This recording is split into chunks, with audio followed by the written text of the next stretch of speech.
जय श्री राधे कृष्ण। दोस्तों श्रीमद् भगवद गीता में कही गई भगवान श्री कृष्ण की बातें आज भी हमारे जीवन में आगे बढ़ते रहने की प्रेरणा देती है। ऐसे में किसी भी परेशानी का हल पाने और जीवन में सफलता पाने के लिए भगवद गीता की बातों को हर रोज सुनना चाहिए। माना जाता है कि जो भी व्यक्ति भगवद गीता के इन मूल विचारों का अपने जीवन में अनुसरण कर लेता है, वह हर काम में अवश्य ही सफलता को प्राप्त कर लेता है और उसे मानसिक शांति भी मिलती है। तो चलिए शुरू करते हैं श्रीमद् भागवत गीता। दोस्तों, श्रीमद् भागवत गीता एक परम रहस्यमय ग्रंथ है। इसमें संपूर्ण वेदों का सार संग्रह किया गया है। इसका आशय इतना गढ़ और गंभीर है कि आजीवन निरंतर अभ्यास करते रहने पर भी उसका अंत नहीं आता। भगवान के गुण, प्रभाव, स्वरूप, तत्व, रहस्य और उपासना का तथा कर्म एवं ज्ञान का वर्णन है। जिस प्रकार भागवत गीता में किया गया है, वैसा अन्य ग्रंथों में एक साथ मिलना कठिन है। भागवत गीता एक ऐसा अनुपम शास्त्र है जिसका एक भी शब्द सद उपदेश से खाली नहीं है। गीता में एक भी शब्द ऐसा नहीं है जो रोचक कहा जा सके। इसमें जितनी बातें कही गई हैं वे सभी अक्षरशः यथार्थ हैं। सत्य स्वरूप भगवान श्री कृष्ण की वाणी में रोचकता की कल्पना करना उसका निरादर करना है। गीता सर्वशस्त्रमय है। इसे सारे शास्त्रों का खजाना कहा जाता है। गीता का भलीभांति ज्ञान हो जाने पर सभी शास्त्रों का तात्विक ज्ञान अपने आप हो जाता है। गीता को हम भगवान से भी बढ़कर कहें तो कोई अतिशयोक्ति नहीं होगी। भगवान ने स्वयं कहा है, मैं गीता के आश्रय में रहता हूँ। गीता मेरा श्रेष्ठ घर है। गीता के ज्ञान का सहारा लेकर ही मैं तीनों लोकों का पालन करता हूँ। इसके सिवा गीता में ही भगवान अपने मुक्त कंठ से यह घोषणा करते हैं कि जो कोई मनुष्य मेरी इस गीता रूप आज्ञा का पालन करेगा वह निसंदेह मुक्त हो जाएगा। यही नहीं, भगवान श्री कृष्ण कहते हैं कि जो कोई इसका अध्ययन भी करेगा उसके द्वारा मैं ज्ञान यज्ञ से पूजित होऊंगा। भगवान श्री कृष्ण कहते हैं, जो मनुष्य गीता का रहस्य भक्तों को धारण कराता है और उनमें इसका विस्तार एवं प्रचार करता है, वह मनुष्य मुझे अतिशय प्रिय है। गीता संपूर्ण जीवन दर्शन है और इसका अनुसरण करने वाला व्यक्ति सर्वश्रेष्ठ होता है। भागवत गीता ही है जो आधुनिक युग में समस्याओं से घिरे हुए मनुष्य को एक कर्मशील जीवन जीने के लिए प्रेरित करती है। गीता ऐसे प्रेरणादायक संदेशों का महासागर है जो जीवन से निराश मनुष्य को आशाओं से भर देती है। श्रीमद् भागवत गीता एकमात्र ऐसा ग्रंथ है जो मनुष्य को जीने का सही तरीका बताती है। श्रीमद् भागवत गीता जीवन में धर्म, कर्म और प्रेम का पाठ पढ़ाती है। श्रीमद् भागवत गीता का ज्ञान मानव जीवन और जीवन के बाद का जीवन दोनों के लिए उपयोगी माना गया है। भागवत गीता में कुल 18 अध्याय और 700 श्लोक है, जिसे सभी के लिए पढ़ पाना थोड़ा मुश्किल है। इसीलिए आज के इस बेहद ही खास वीडियो में हम श्रीमद् भगवद गीता के एक एक अध्याय के एक एक श्लोक का मतलब विस्तार पूर्वक और सरल भाषा में समझाएंगे, जिन्हें जानकर आप श्रीमद् भागवत गीता का सही मतलब समझ पाएंगे। इसलिए इन विचारों को आप हर रोज जरूर सुनें। मित्रों, इस अद्भुत वाणी को सुनने से पहले अपने विचार और भक्ति को व्यक्त करते हुए नीचे कमेंट में पूरे श्रद्धा भाव से जय श्री राधे कृष्ण जरूर लिखें। आपकी यह भक्ति हमारी इस यात्रा को और भी अद्भुत बनाएगा। साथ ही यदि आप हमारे चैनल विजु इंस्पायर्ड पर नए हैं तो अभी सब्सक्राइब करें और घंटी के बटन को दबाएं ताकि आप हमारी हर नई भक्ति यात्रा का हिस्सा बन सकें। तो चलिए बिना देरी किए इस दिव्य यात्रा की ओर बढ़ते हैं। दोस्तों, श्रीमद् भागवत गीता पहला अध्याय अर्जुन विषाद योग। ये शुरुआत होती है धृतराष्ट्र के सवालों से। धृतराष्ट्र संजय से जानना चाहते हैं कि धर्मभूमि कुरुक्षेत्र में युद्ध करने के लिए एकत्र हुए मेरे और पांडु के पुत्र क्या कर रहे हैं, उनकी सेना क्या कर रही है। धृतराष्ट्र जानना चाहते हैं कि युद्ध स्थल पर आखिर हो क्या रहा है। धृतराष्ट्र अंधे थे, वह देख नहीं सकते थे, लेकिन वह आंख से अंधे थे, मन और मस्तिष्क से नहीं। वह जानते थे कि वह धर्म के साथ नहीं खड़े हैं, क्योंकि धर्म तो वहां था जहां श्री कृष्ण खड़े थे। अपने पुत्र मोह में उन्होंने शांति की जगह युद्ध को चुना था, लेकिन वह जानते थे कि इस युद्ध को जीतना आसान नहीं होगा। अपने जीवन में हम भी जब कोई गलत करते हैं तो हम भी समझ रहे होते हैं कि हमारे की का नतीजा शायद अच्छा नहीं होगा, और यही डर चिंता धृतराष्ट्र को सता रहा था। संजय आंखों देखा हाल बताते हुए उत्तर देते हैं कि हे राजन, दुर्योधन पांडवों की सेना के व्यूह को देख रहे हैं और यह बात गुरु द्रोणाचार्य को जाकर बताते हैं। संजय को दिव्य दृष्टि प्राप्त हुई थी, वह युद्ध क्षेत्र से दूर रहते हुए भी युद्ध को देख सकते थे।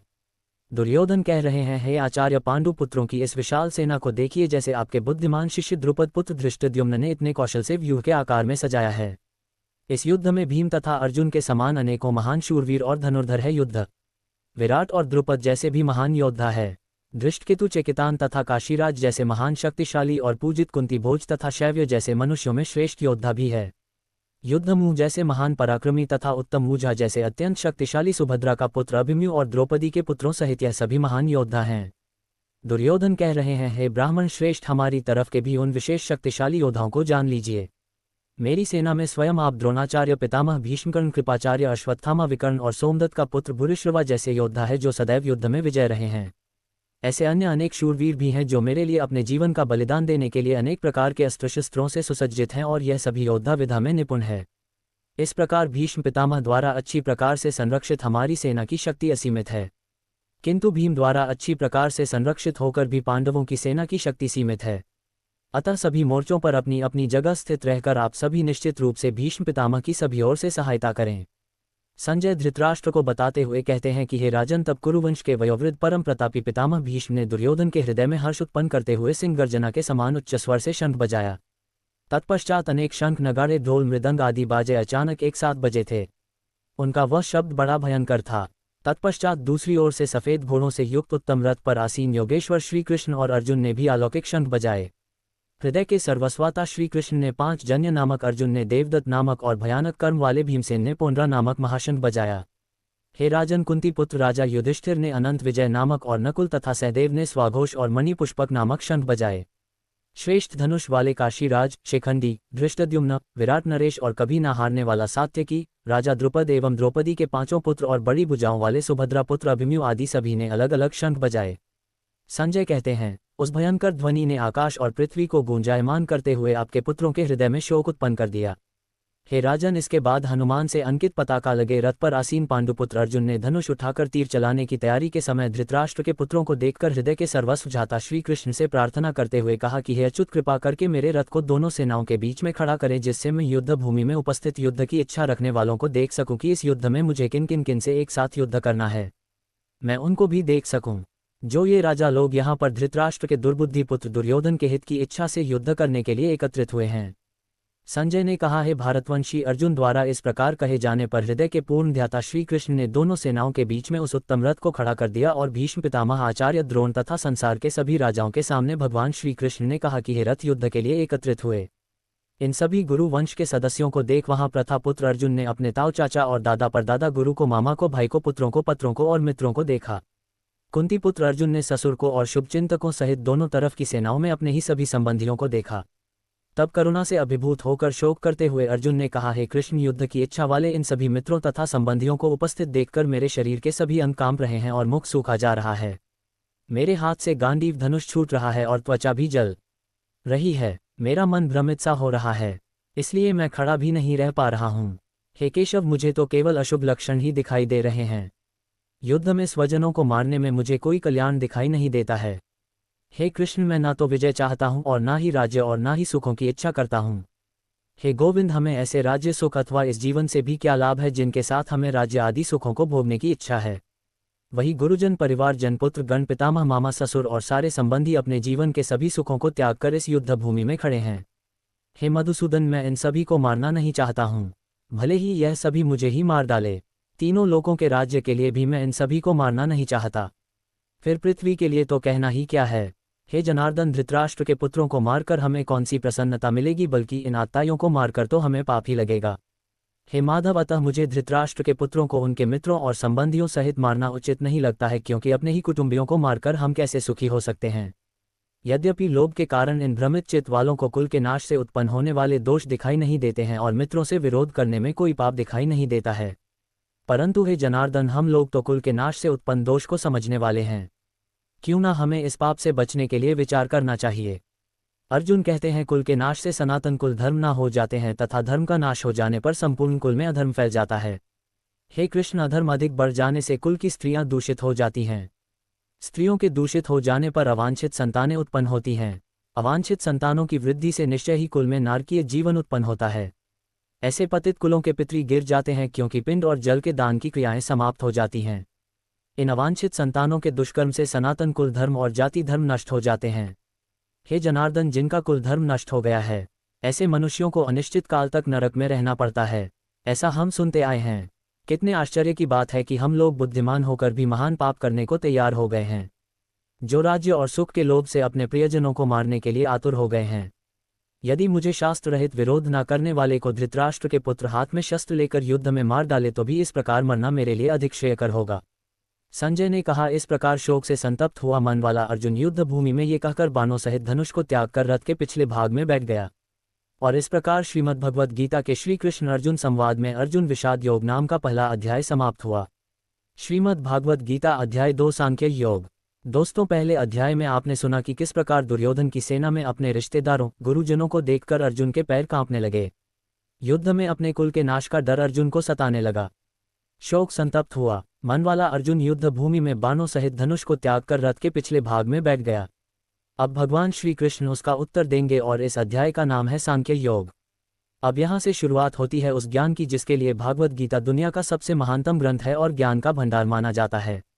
संजय धृतराष्ट्र से कहते हैं कि हे राजन, उस प्रकार करुणा से व्याप्त और आंसुओं से पूर्ण तथा व्याकुल नेत्रों वाले शोकयुक्त उस अर्जुन के प्रति भगवान श्री कृष्ण ने यह वचन कहा। भगवान श्री कृष्ण बोले, हे अर्जुन, तुझे इस असमय में यह मोह किस हेतु से प्राप्त हुआ? क्योंकि न तो ये श्रेष्ठ पुरुषों द्वारा आश्रित है, न स्वर्ग को देने वाला है और न ही कीर्ति को बढ़ाने वाला है। भगवान यहाँ अर्जुन से पूछते हैं कि हे अर्जुन, जबकि अब युद्ध शुरू होने वाला है, ऐसी अवस्था में बुद्धिमान होते हुए भी तुम्हारे अंदर ऐसा मोह कहाँ से आ गया है? इसलिए हे अर्जुन, नपुंसकता को मत प्राप्त हो, तुझ में मैं यह उचित नहीं जान पड़ती है। हृदय की तुच्छ दुर्बलता को त्याग कर युद्ध के लिए खड़ा हो जा। तब अर्जुन भगवान श्री कृष्ण से कहते हैं, हे मधुसूदन, मैं रणभूमि में किस प्रकार बाणों से भीष्म पितामह और द्रोणाचार्य के विरुद्ध लड़ूंगा? क्योंकि हे मधुसूदन, वे दोनों ही पूजनीय हैं। इसलिए इन महानुभाव गुरुजनों को न मारकर मैं इस लोक में भिक्षा मांगकर खाना कल्याणकारक समझता हूँ। क्योंकि गुरुजनों को मारकर भी इस लोक में रुधिर से सने हुए अर्थ और कामरूप भोगों को ही तो भोगूंगा। इसमें अर्जुन ने ये भाव दिखलाया है कि गुरुजनों को मारना सर्वथा अनुचित है। उनको मारकर भी क्या मिलेगा? ना तो मुक्ति मिलेगी और ना ही धर्म की सिद्धि होगी। केवल इस लोक में अर्थ और कामरूप तुच्छ भोग ही तो मिलेगा, जिनका मूल्य गुरुजनों के जीवन के सामने कुछ भी नहीं है। हत्या के फल स्वरूप मेरे हाथ उनके रक्त से सने हुए ही होंगे। इसलिए ऐसे भोगों को प्राप्त करने के लिए गुरुजनों का वध करना कदापि उचित नहीं है। हम ये भी नहीं जानते कि हमारे लिए युद्ध करना और ना करना, इन दोनों में से कौन सा श्रेष्ठ है, अथवा ये भी नहीं जानते कि उन्हें हम जीतेंगे या हमको वे जीतेंगे। और जिनको मारकर हम जीना भी नहीं चाहते, वे ही हमारे आत्मीय धृतराष्ट्र के पुत्र हमारे मुकाबले में खड़े हैं। इसलिए मैं आपसे पूछता हूं कि जो साधन निश्चित कल्याणकारक हो वह मेरे लिए कहिए, क्योंकि मैं आपका शिष्य हूं। इसलिए मुझको शिक्षा दीजिए, क्योंकि भूमि में निष्कंटक धन संपन्न राज्य को और देवताओं के स्वामीपने को प्राप्त होकर भी मैं उस उपाय को नहीं देखता हूं जो मेरी इंद्रियों के सुखाने वाले शोक को दूर कर सके। इसमें अर्जुन ने यह भाव दिखलाया है कि युद्ध में विजय पा लेने पर ज्यादा से ज्यादा मैं इस पृथ्वी पर राज्य प्राप्त कर लूंगा, परंतु यदि मुझे देवताओं का आधिपत्य भी मिल जाए तो भी वह मेरे इंद्रियों को सुखा देने वाले शोक को दूर करने में समर्थ नहीं है। इसलिए मुझे कोई ऐसा उपाय बताएं जो मेरी इंद्रियों को सुखाने वाले शोक को दूर करके मुझे सदा के लिए सुखी बना दे।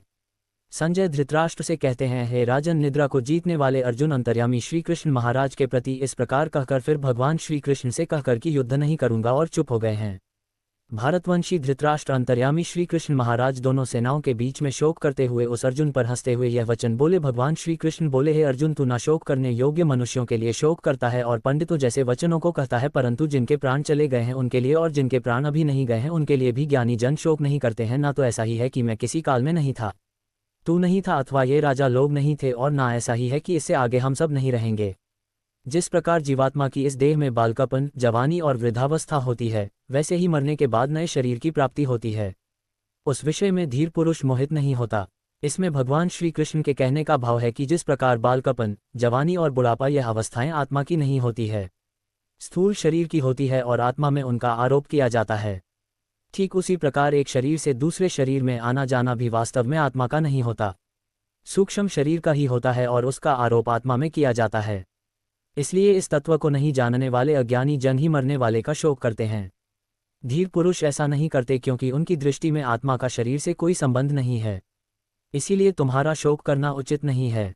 हे कुंती पुत्र, सर्दी, गर्मी और सुख दुख को देने वाले इंद्रियों और विषयों के संयोग तो उत्पत्ति विनाशशील और अनित्य है।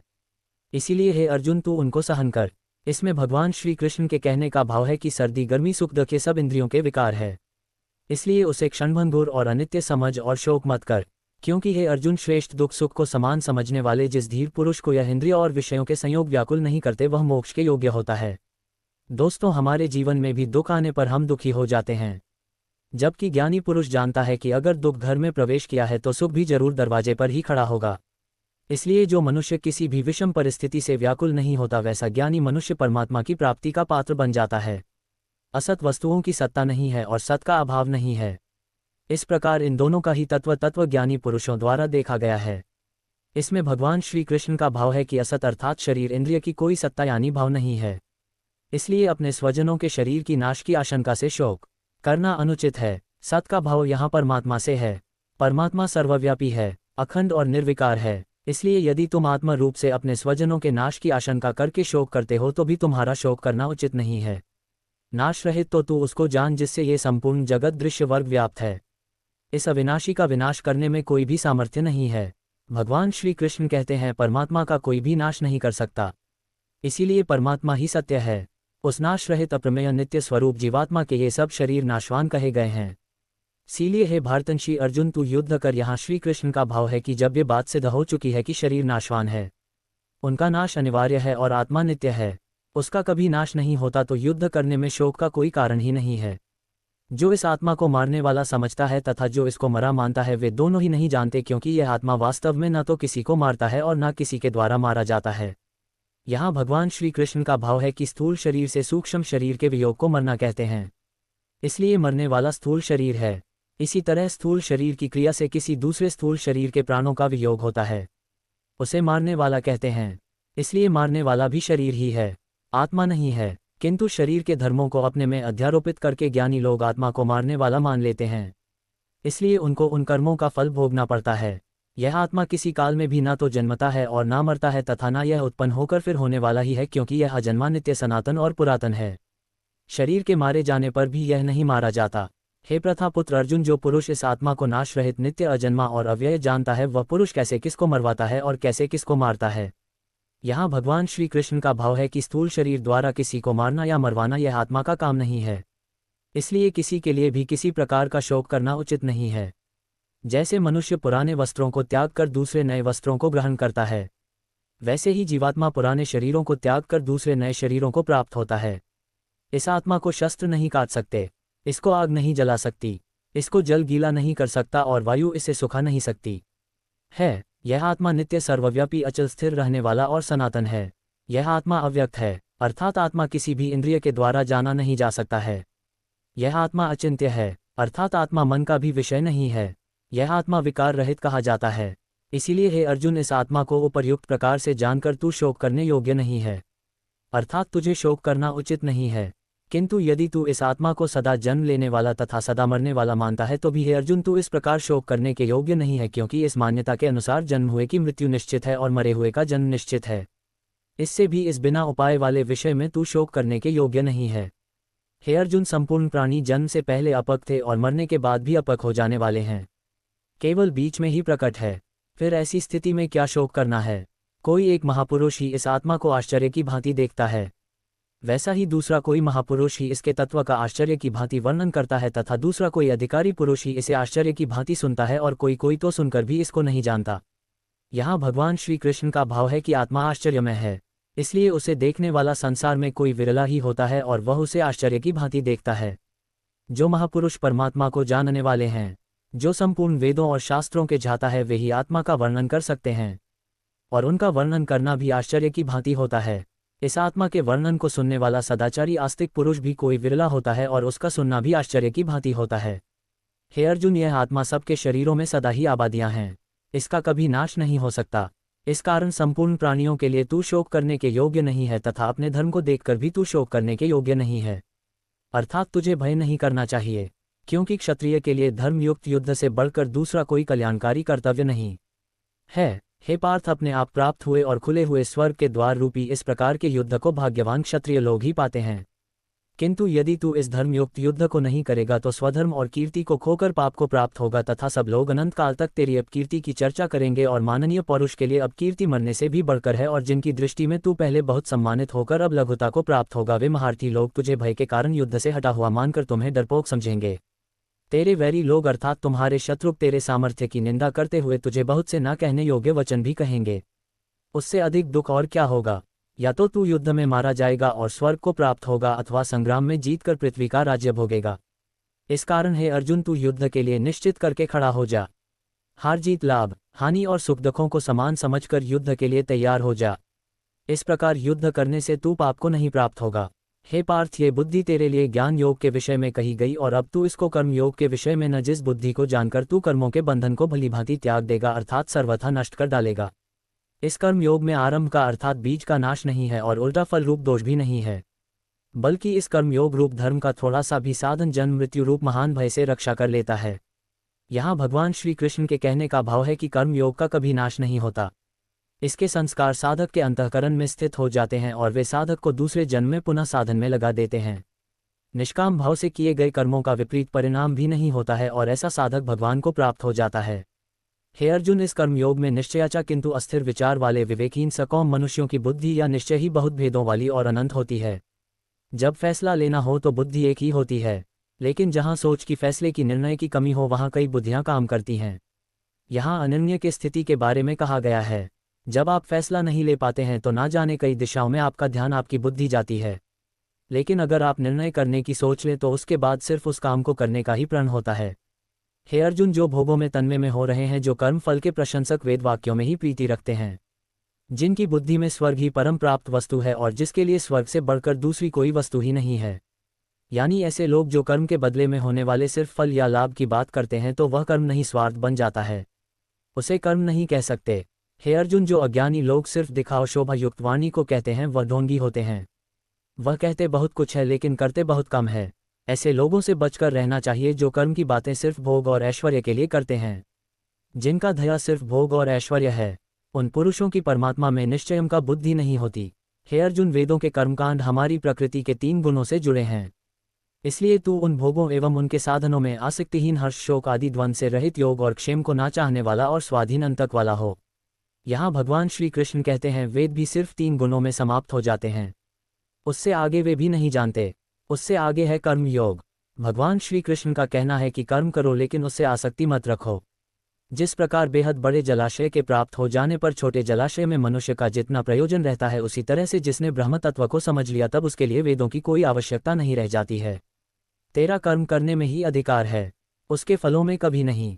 इसीलिए तू कर्मों के फल के लिए काम मत कर, लेकिन ऐसा भी ना हो कि तू काम मत कर। कर्म करना है लेकिन फल के लिए नहीं। हे धनंजय, तू आसक्ति को त्याग कर तथा सिद्धि और सिद्धि में समान बुद्धि वाला होकर योग में स्थित हुआ कर्तव्य कर्मों को कर, फल की इच्छा के लिए कर्म मत कर। तुमको कर्मयोगी बनने के लिए संभव में स्थित होकर कर्म करना चाहिए। सकौम कर्मों को बुद्धि योग की अपेक्षा अत्यंत नीचा बतलाकर भगवान ने भाव दिखलाया है कि इस काम कर्मों का फल नाशवान क्षणिक सुख की प्राप्ति है और कर्मयोग का फल परमात्मा की प्राप्ति है। इसलिए दोनों में दिन और रात की भांति महान अंतर है। इस समत्व रूप बुद्धि योग से काम कर्म अत्यंत ही निम्न श्रेणी का है। इसलिए हे धनंजय, तू संबुद्ध में ही रक्षा का उपाय ढूंढ, अर्थात बुद्धि योग का ही आश्रय ग्रहण कर। संबुद्धि युक्त पुरुष पुण्य और पाप दोनों को इसी लोक में त्याग देता है, अर्थात उनसे मुक्त हो जाता है। इसीलिए तू समत्व रूपी योग में लग जा। ये समत्व रूप योग ही कर्मों में कुशलता है, अर्थात कर्म बंधन से छूटने का उपाय, क्योंकि संबुद्ध से युक्त ज्ञानी जन कर्मों से उत्पन्न होने वाले फल को त्याग कर जन्म रूप बंधन से मुक्त होकर निर्विकार परमपद को प्राप्त हो जाते हैं।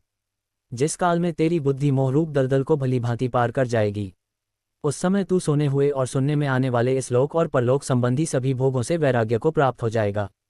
भांति भांति के वचनों को सुनने से विचलित हुई तेरी बुद्धि जब परमात्मा में अचल और स्थिर ठहर जाएगी तब तू योग को प्राप्त हो जाएगा, अर्थात तेरा परमात्मा से नित्य संयोग हो जाएगा। अर्जुन बोले, हे केशव, समाधि में स्थित परमात्मा को प्राप्त हुए स्थिर बुद्धि पुरुष का क्या लक्षण है? वह स्थिर बुद्धि पुरुष कैसे बोलता है, कैसे बैठता है और कैसे चलता है? भगवान श्री कृष्ण बोले, हे अर्जुन, जिस काल में ये पुरुष मन में स्थित संपूर्ण कामनाओं को भली भांति त्याग देता है और आत्मा से आत्मा में ही संतुष्ट रहता है, उस काल में वह स्थित प्रज्ञ कहा जाता है। दुखों की प्राप्ति होने पर जिसके मन में उद्वेग नहीं होता, सुखों की प्राप्ति में जो सर्वथा रहित है तथा जिसके राग भय और क्रोध नष्ट हो गए हैं, ऐसा मुनि स्थिर बुद्धि कहा जाता है। जो पुरुष सर्वत्र स्नेह रहित होकर शुभ या अशुभ वस्तुओं को प्राप्त होकर न प्रसन्न होता है और न द्वेष करता है, उसकी बुद्धि स्थिर है। कछुआ सब ओर से अपने अनुभव को जैसे समेट लेता है, वैसे ही जब ये पुरुष इंद्रियों के विषयों से इंद्रियों को सब प्रकार से हटा लेता है, तब उसकी बुद्धि स्थिर है, ऐसा समझना चाहिए। इसलिए साधक को चाहिए कि वह उन संपूर्ण इंद्रियों को वश में करके समाहित चित होकर मेरा ध्यान करें, क्योंकि जिस पुरुष की इंद्रियां वश में होती हैं उसी की बुद्धि स्थिर हो जाती है। विषयों का चिंतन करने वाले पुरुष की उन विषयों में आसक्ति हो जाती है, आसक्ति से उन विषयों की कामना उत्पन्न होती है, और कामना में विघ्न पड़ने से क्रोध उत्पन्न होता है, क्रोध से भ्रम पैदा होता है, स्मृति में भ्रम हो जाने से बुद्धि का नाश हो जाता है, और बुद्धि का नाश हो जाने से उस पुरुष का पतन हो जाता है। जिस प्रकार हवा के झोंके नाव को भटका देती है, ठीक उसी प्रकार मनुष्य की इंद्रियां उसकी बुद्धि को भटका देती हैं। इसलिए हे महाबाहो, जिस पुरुष की इंद्रियां उसके वश में होती है उसी की बुद्धि स्थिर है। भगवान श्री कृष्ण कहते हैं, जिस प्रकार समुद्र की स्थिति अचल है, भारी से भारी आंधी तूफान आने पर या अनेक नदियों के जल प्रवाह उसमें प्रविष्ट होने पर भी वह अपनी स्थिति से विचलित नहीं होता, मर्यादा का त्याग नहीं करता, उसी प्रकार परमात्मा के स्वरूप में स्थित योगी की स्थिति भी सर्वथा अचल होती है। बड़े से बड़े सांसारिक सुख दुखों का सहयोग वियोग होने पर भी उसकी स्थिति में जरा भी अंतर नहीं पड़ता। वह योग परमात्मा में नित्य निरंतर अटल और एकरस स्थित रहता है। जो मनुष्य संपूर्ण कामनाओं को त्याग कर ममता रहित, अहंकार रहित और स्पृह रहित होकर विचरण करता है, वही मनुष्य शांति को प्राप्त कर पाता है। हे पार्थ, यह आध्यात्मिक जीवन का पथ है, अर्थात ब्रह्मा की प्राप्ति का पथ है, जिसे प्राप्त करके मनुष्य कभी मोहित नहीं होता है। यदि कोई जीवन के अंतिम समय में भी इस पथ पर स्थित हो जाता है, तब भी वह मेरे परमधाम को प्राप्त होता। इस प्रकार उपनिषद, ब्रह्म विद्या तथा योग शास्त्र रूप श्रीमद् भागवत गीता के श्री कृष्ण अर्जुन संवाद में सांख्य योग नाम का दूसरा अध्याय संपूर्ण हुआ है। श्रीमद् भागवत गीता अध्याय 3 कर्म योग। अर्जुन पूछते हैं, हे जनार्दन, यदि आपको कर्म की अपेक्षा ज्ञान श्रेष्ठ लगता है तो फिर हे केशव, मुझे इस भयंकर कर्म में क्यों लगा रहे हैं? आप मिले हुए वचनों को कहकर मेरी बुद्धि को मानो मोहित कर रहे हैं। इसीलिए एक बात बताओ प्रभु, जिससे मेरी उलझन दूर हो सके, जिससे मैं कल्याण को प्राप्त हो जाऊं। भगवान श्री कृष्ण बोले, हे निष्पाप, इस दुनिया में दो प्रकार की निष्ठा यानी दो प्रकार का विश्वास है। एक है सांख्य योग, जिसका रिश्ता ज्ञान से है, और दूसरा है कर्म योग, जिसका लेना देना सिर्फ कर्म से है। अपनी इंद्रियों को वश में कर परमात्मा में ध्यान लगाना ज्ञान योग से होता है, और इसको कहते हैं संन्यास या सांख्य योग, और दूसरा होता है कर्म योग, मतलब निष्काम कर्म करके फल में आसक्ति ना रखना। मनुष्य ना तो कर्मों का आरंभ किए बिना निष्कर्ष को यानी योग निष्ठा को प्राप्त होता है, और ना कर्मों के केवल त्याग मात्र से सिद्ध यानी सांख्य निष्ठा को ही प्राप्त होता है। अर्थात कर्म को छोड़ देने से या उसे त्याग देने से ना तो कोई सन्यासी बन सकता है और ना ही कोई कर्मयोगी बन सकता है। निसंदेह कोई भी मनुष्य किसी भी काल में क्षण मात्र भी बिना कर्म किए नहीं रहता, क्योंकि सारा मनुष्य समुदाय कर्म करने के लिए ही पैदा हुआ है। बिना कर्म किए कोई रह नहीं सकता है। जो मंद बुद्धि मनुष्य सिर्फ दिखावे के लिए कहता है कि उसने समस्त इंद्रियों को वश में कर लिया है, परंतु वह मन ही मन उन इंद्रियों के विषयों का चिंतन करता रहता है, वह मनुष्य मिथ्याचारी अर्थात दंभी कहा जाता है। किंतु हे अर्जुन, जो पुरुष मन से इंद्रियों को वश में करके अनासक्त हुआ समस्त इंद्रियों द्वारा कर्मयोग का आचरण करता है, वही श्रेष्ठ है, अर्थात वही कर्मयोगी है। तू शास्त्र विहित कर्तव्य कर्म कर, क्योंकि कर्म ना करने की अपेक्षा कर्म करना श्रेष्ठ है, तथा कर्म ना करने से तेरा शरीर निर्वाह भी नहीं सिद्ध होगा। अर्थात तू सिर्फ अपने कर्तव्यों का पालन कर, क्योंकि कर्म नहीं करने से तेरा जन्म लेना भी बेकार हो जाएगा। हे अर्जुन, तू यज्ञ समझकर अपना कर्म कर। जिस प्रकार यज्ञ समाज और प्रजा की भलाई के लिए किया जाता है, उसी तरह तू इस युद्ध को यज्ञ समझकर अर्थात अपना कर्तव्य समझकर कर्म कर। प्रजापति ब्रह्मा ने इस दुनिया की शुरुआत में यज्ञ को रचकर अपनी जनता को कहा कि तुम लोग इस यज्ञ के द्वारा वेदी को प्राप्त हो, और यह यज्ञ तुम लोगों को इच्छित भोग प्रदान करने वाला हो। यज्ञ एक तरीके से हमें रास्ता दिखाता है, हमें कर्म करना सिखाता है। ब्रह्मा कहते हैं कि यज्ञ के द्वारा देवताओं को खुश करना चाहिए, और फिर वे देवता खुश होकर के हम सबकी भलाई करेंगे। इस प्रकार निस्वार्थ भाव से एक दूसरे को उन्नत करते हुए तुम लोग परम कल्याण को प्राप्त हो जाओगे। यज्ञ करके जब आप देवताओं की पूजा करते हैं तो वह बिना मांगे ही आपकी सारी इच्छाओं को पूरा कर देते हैं। लेकिन जो यज्ञ नहीं करता, उस यज्ञ से देवताओं को प्रणाम नहीं करता, लेकिन फिर भी अपनी इच्छाओं को पूरा करना चाहता है, उसे चोर समझना चाहिए। अर्थात बिना कर्म किए कोई चाहता है कि उसे सब कुछ मिल जाए तो उसे चोर ही तो समझना चाहिए। यज्ञ से बचे हुए अन्न को खाने वाले श्रेष्ठ पुरुष सब पापों से मुक्त हो जाते हैं, और जो पापी लोग अपना शरीर पोषण करने के लिए ही अन्न पकाते हैं, वे तो पाप को ही खाते हैं। अर्थात जो लोग ईश्वर को याद किए बिना अपने जिंदा रहने में ही लगे रहते हैं, उन्हें चोर समझना चाहिए। अगर अन्न खत्म हो जाए तो सब खत्म हो जाए। संपूर्ण प्राणी अन्न से उत्पन्न होते हैं। अन्न की उत्पत्ति वृष्टि से होती है, यानी कि बारिश, और बारिश यज्ञ से होती है, और यज्ञ कर्मों से होते हैं, और कर्म की उत्पत्ति वेद से। हमारी संस्कृति का सारा ज्ञान वेद से ही तो आया है, और वेद परमपिता परमात्मा से उत्पन्न हुआ है। इससे सिद्ध होता है कि यज्ञ और ईश्वर में सीधा संबंध है। हे पार्थ, जो पुरुष परंपरा से नहीं चलता, सृष्टि चक्र के नियमों का पालन नहीं करता, अर्थात अपने कर्तव्य का पालन नहीं करता, वह इंद्रियों के द्वारा भोगों को भोगने वाला पापी पुरुष व्यर्थ ही जीता है। परंतु जो मनुष्य आत्मा में ही रावण करने वाला और आत्मा में ही तृप्त तथा आत्मा में ही संतुष्ट हो, उसके लिए कोई कर्तव्य नहीं है। आत्मा का मतलब यहाँ सबसे बड़ा सच है, और जो सत्य को समझता है, सत्य में ही खुश होकर सत्य में ही रहता है, उसके लिए कोई कर्तव्य नहीं है। लेकिन ऐसा कोई लाखों करोड़ों में एक होता है। उस महापुरुष का इस विश्व में ना तो कर्म करने से कोई प्रयोजन रहता है, और ना कर्मों के ना करने से ही कोई प्रयोजन रहता है, तथा संपूर्ण प्राणियों में भी इसका स्वार्थ से कोई संबंध नहीं रहता। कहने का सीधा मतलब है, जिसे परमात्मा मिल चुका है, वह कोई और दूसरा कर्म क्यों करें। इसलिए तो निरंतर आसक्ति से रहित होकर अर्थात अपनी इच्छा को त्याग कर सदा कर्तव्य कर्म को भलीभांति करता रहे, क्योंकि आसक्ति से रहित होकर कर्म करता हुआ मनुष्य परमात्मा को प्राप्त हो जाता है। बहुत से ऐसे लोग हैं जो कर्म करते हुए ही परम सिद्धि को प्राप्त हुए थे। जनक आदि ज्ञानी जन भी आसक्ति रहित कर्म द्वारा ही परम सिद्धि को प्राप्त हुए थे। इसलिए तुझे कर्म करना ही उचित है। श्रेष्ठ पुरुष जो जो आचरण करता है, अन्य पुरुष भी वैसा वैसा ही आचरण करते हैं। वह जो कुछ प्रमाण देता है, समस्त मनुष्य समुदाय उन्हीं के पद चिन्हों पर अपने रास्ते चुनता है। इसलिए सज्जन व्यक्तियों को सदैव अच्छा व्यवहार करना चाहिए। हे अर्जुन, मेरा इन तीनों लोकों में ना तो कुछ कर्तव्य है और ना ही कोई वस्तु प्राप्त करने योग्य है, फिर भी मैं कर्म में ही बढ़ता हूँ, अर्थात मैं भी कर्म करते हुए अपने कर्तव्य का निर्वाह करता रहता हूँ। भगवान श्री कृष्ण कहते हैं, हे पार्थ, यदि मैं कर्मों को करने में सावधानी ना बरतूं तो बड़ा अनर्थ हो जाएगा, क्योंकि मनुष्य सब प्रकार से मेरे ही मार्ग का अनुसरण करते हैं। इसीलिए यदि मैं कर्म ना करूं तो ये सब मनुष्य नष्ट भ्रष्ट हो जाएंगे और मैं शंकरता का करने वाला हो जाऊंगा तथा इस समस्त प्रजा को नष्ट करने वाला बन जाऊंगा। हे अर्जुन, जिनमें समझ नहीं होती वह कर्म में आसक्त होकर कर्म करते हैं। आसक्ति रहित विद्वान को भी चाहिए कि वह भी लोगों को सही दिशा दिखाने के लिए उसी प्रकार कर्म करे जो ज्ञानी है। जिन्हें ईश्वर की सच्चाई मालूम हो चुकी है, उनकी यह जिम्मेदारी बन चुकी है कि उनके काम करने के तरीके से कहीं किसी और के मन में काम करने के प्रति हो जाए। इसीलिए उन ज्ञानी जनों के लिए यह जरूरी है कि वह ऐसा उदाहरण सामने रखे जिससे हर कोई अपना कर्म अपना कर्तव्य करने के लिए प्रेरित हो। वास्तव में संपूर्ण कर्म सब प्रकार से प्रकृति के गुणों द्वारा किए जाते हैं, तो भी जिसका अंतःकरण अहंकार से मोहित हो रहा है, ऐसा अज्ञानी मैं करता हूँ, ऐसा मानता है। तामसिक गुण वाले व्यक्ति आलस्य या नींद इसी प्रकार के कर्म करते हैं। राजसिक गुण वाले बात पर शौर्य या बहादुरी दिखाने का काम करते हैं। लेकिन ज्ञानी मनुष्य जानते हैं उसके गुण ही उससे कर्म करवा रहे हैं, और जो ज्ञानी नहीं होते वह समझते हैं कि सब कुछ वही कर रहे हैं। कर्म में लगे हुए ज्ञानियों को ये जानना चाहिए कि गुण ही उनसे कर्म करवाते हैं, वह खुद कुछ भी नहीं करते। और जो ज्ञानी इस बात को समझे तो यह उनकी जिम्मेदारी होती है कि वह ज्ञानियों को समझाए कि कर्म ही उनका धर्म है। भगवान श्री कृष्ण अर्जुन से कहते हैं कि तुम मुझ अंतर्यामी परमात्मा में अपने सारे कर्मों को अर्पण कर आशा और ममता को छोड़कर युद्ध करो। जो कोई मनुष्य दोष दृष्टि से रहित और श्रद्धा युक्त होकर मेरे इस मत का सदा अनुसरण करते हैं, वे भी संपूर्ण कर्मों से छूट जाते हैं। परंतु जो मनुष्य मुझ में दोषारोपण करते हुए मेरे इस मत के अनुसार नहीं चलते हैं, उन मूर्खों को तो संपूर्ण ज्ञान में मोहित और नष्ट हुआ ही समझ।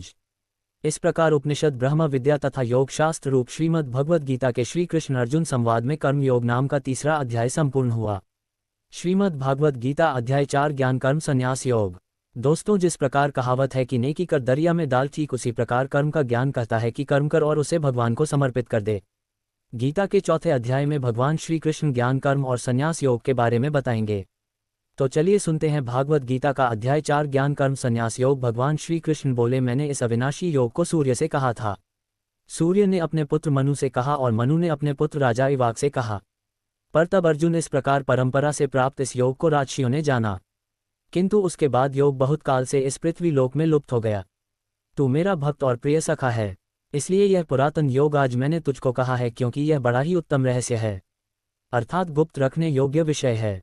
अर्जुन बोले, आपका जन्म तो अभी हाल का है और सूर्य का जन्म बहुत पुराना है, अर्थात कल्प के आदि में हो चुका था।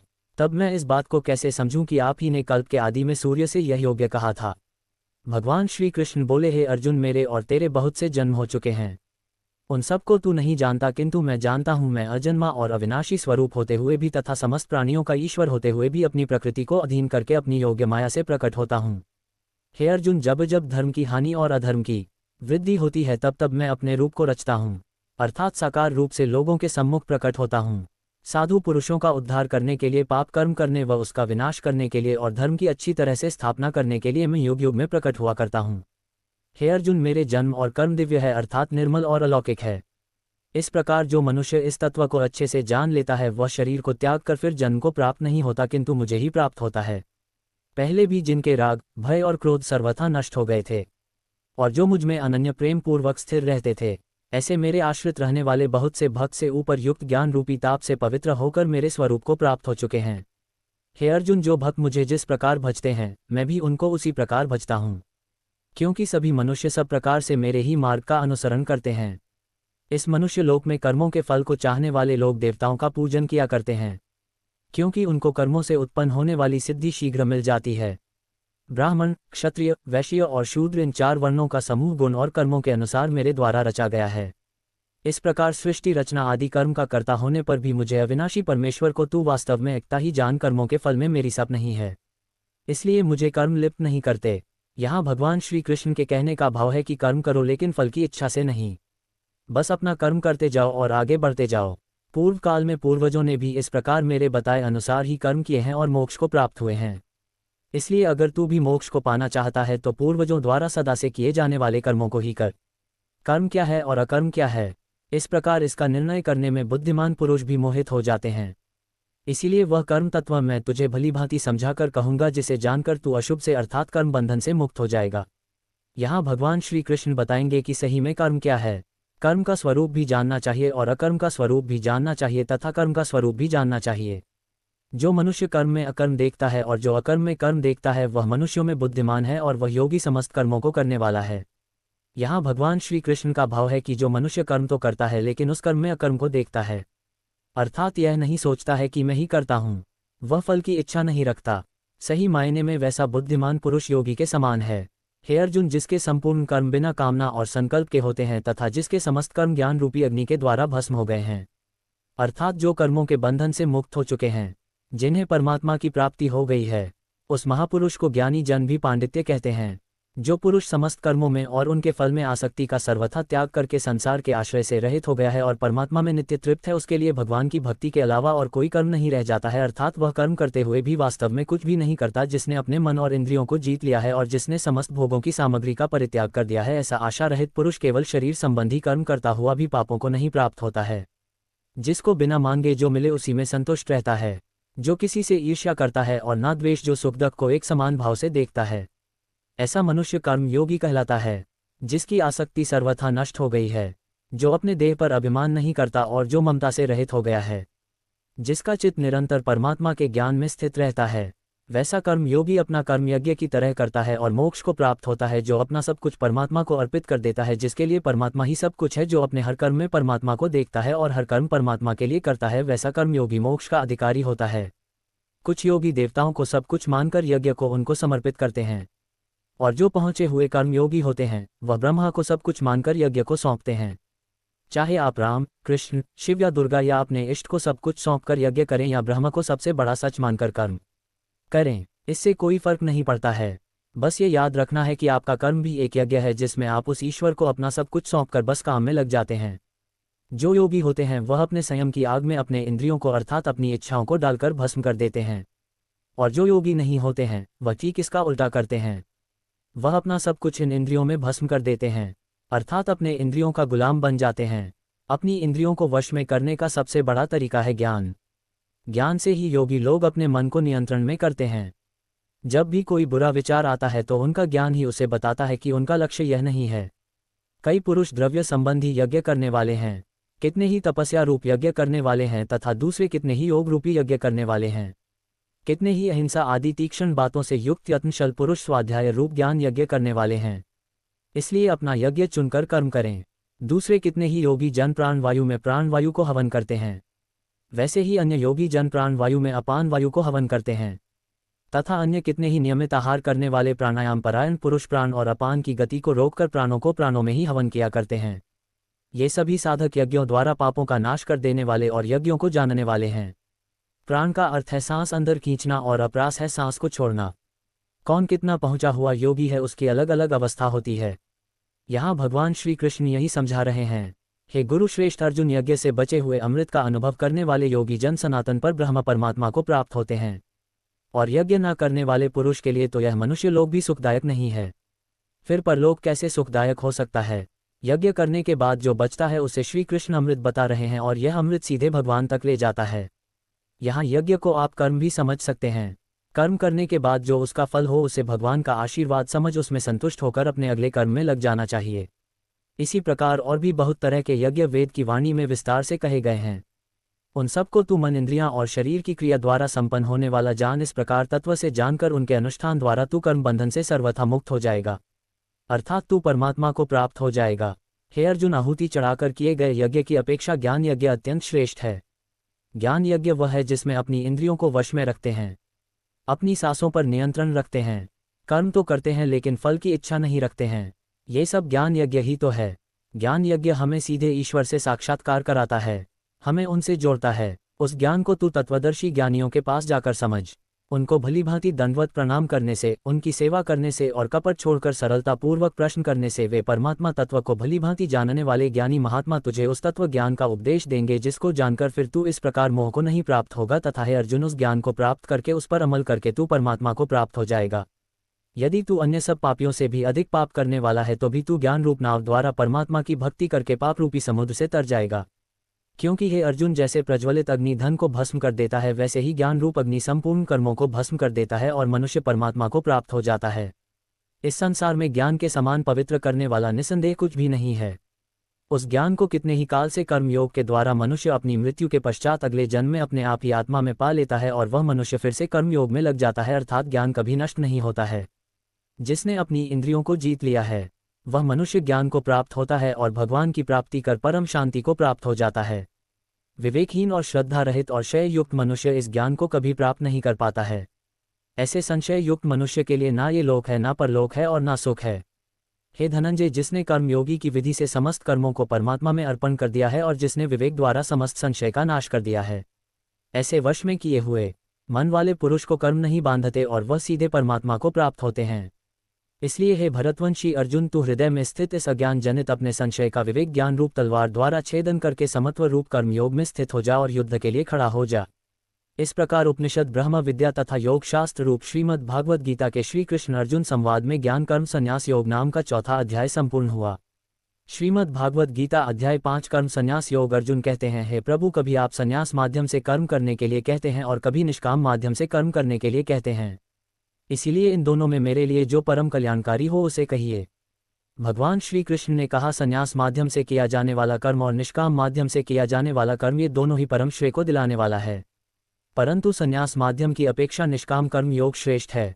हे अर्जुन, जो मनुष्य ना तो किसी से घृणा करता है और ना ही किसी की इच्छा करता है वह सदा सन्यासी ही समझने योग्य है, क्योंकि ऐसा मनुष्य राग द्वेष आदि सभी द्वंद्व को त्याग कर सुखपूर्वक संसार बंधन से मुक्त हो जाता है।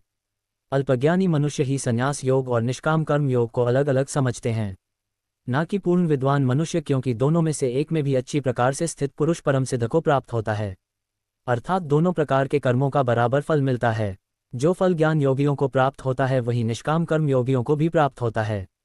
इसलिए जो मनुष्य संन्यास योग और निष्काम कर्म योग दोनों को फल की दृष्टि से एक समान देखता है वही वास्तविक सत्य को देख पाता है। हे अर्जुन, निष्काम कर्म योग के आचरण के बिना सन्यासी जीवन दुख का कारण होता है और भगवान के किसी भी एक स्वरूप को मन में धारण करने वाला निष्काम कर्म योगी पर ब्रह्म परमात्मा को शीघ्र प्राप्त हो जाता है। कर्मयोगी इंद्रियों पर विजय प्राप्त करने वाला होता है और परमात्मा में निष्काम भाव से मन को स्थित करके कर्म करता हुआ भी कभी कर्म से लिप्त नहीं होता है। कर्मयोगी परम तत्व परमात्मा की अनुभूति करके दिव्य चेतना में स्थित होकर देखता हुआ, सुनता हुआ, स्पर्श करता हुआ, सूंघता हुआ, भोजन करता हुआ, चलता हुआ, सोता हुआ, लेटा हुआ, सब प्रकार से यही सोचता है कि मैं कुछ भी नहीं करता हूँ। वह सब कर्मों का कारण ईश्वर को मानता है। कर्मयोगी बोलता हुआ, त्याग हुआ, ग्रहण करता हुआ तथा आंखों को खोलता और बंद करता हुआ भी यही सोचता है कि सभी इंद्रियां अपने अपने विषयों में प्रवृत्त हो रही हैं। ऐसी धारणा वाला होता है, अर्थात कर्मयोगी जो भी कार्य करते हैं वह शास्त्र अनुकूल और लोकहित के लिए ही होती है। कर्मयोगी सभी कर्म फलों को परमात्मा को समर्पित करके निष्काम भाव से कर्म करता है, इसीलिए उसको पाप कर्म कभी स्पर्श नहीं कर पाते हैं, जिस प्रकार कमल का पत्ता जल को स्पर्श नहीं कर पाता है। कर्मयोगी निष्काम भाव से शरीर, मन, बुद्धि और इंद्रियों के द्वारा केवल आत्मा की शुद्धि के लिए ही कर्म करता है। कर्मयोगी सभी कर्म के फलों का त्याग करके परम शांति को प्राप्त होता है, और जो सिर्फ फल की इच्छा से ही कर्म करते हैं वह तो 84 लाख योनियों में ही भटकते रहते हैं।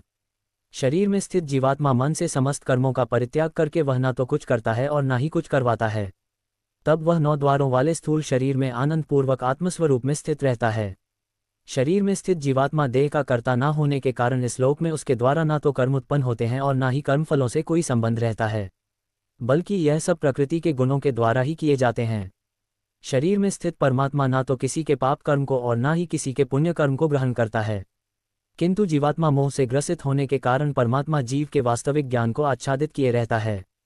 किंतु जब मनुष्य का ज्ञान तत्व ज्ञान द्वारा नष्ट हो जाता है तब उसके ज्ञान के दिव्य प्रकाश से उसी प्रकार परम तत्व परमात्मा प्रकट हो जाते हैं, जिस प्रकार सूर्य के प्रकाश से संसार की सभी वस्तुएं प्रकट हो जाती हैं। जब मनुष्य बुद्धि और मन से परमात्मा की शरण ग्रहण करके परमात्मा के ही स्वरूप में पूर्ण श्रद्धा भाव स्थित होता है तब वह मनुष्य तत्वज्ञान के द्वारा सभी पापों से शुद्ध होकर पुनर्जन्म को प्राप्त न होकर मुक्ति को प्राप्त होता है। तत्वज्ञानी मनुष्य विद्वान ब्राह्मण और विनम्र साधु को तथा गाय, हाथी, कुत्ता और नरभक्षी को एक समान दृष्टि से देखने वाला होता है। तत्वज्ञानी मनुष्य का मन संभव में स्थित रहता है। उसके द्वारा जन्म मृत्यु के बंधन रूपी संसार को जीत लिया जाता है, क्योंकि वह ब्रह्मा के समान निर्दोष होता है और सदा परमात्मा में ही स्थित रहता है। तत्वज्ञानी मनुष्य ना तो कभी किसी भी प्रिय वस्तु को पाकर हर्षित होता है और ना ही अप्रिय वस्तु को पाकर विचलित होता है। ऐसा स्थिर बुद्धि मोह रहित ब्रह्म को जानने वाला सदा परमात्मा में ही स्थित रहता है। तत्वज्ञानी मनुष्य बाहरी इंद्रियों के सुख को नहीं भोगता है, बल्कि सदैव अपनी ही आत्मा में रमण करके सुख का अनुभव करता है। ऐसा मनुष्य निरंतर परब्रह्म परमात्मा में स्थित होकर असीम आनंद को भोगता है। हे कुंती पुत्र अर्जुन, इंद्रियों और इंद्रियों के सहयोग से उत्पन्न होने वाले ये भोग प्रारंभ में सुख देने वाले होते हैं, और अंत में यही इंद्रियों के विषयों का भोग दुख का कारण बनता है।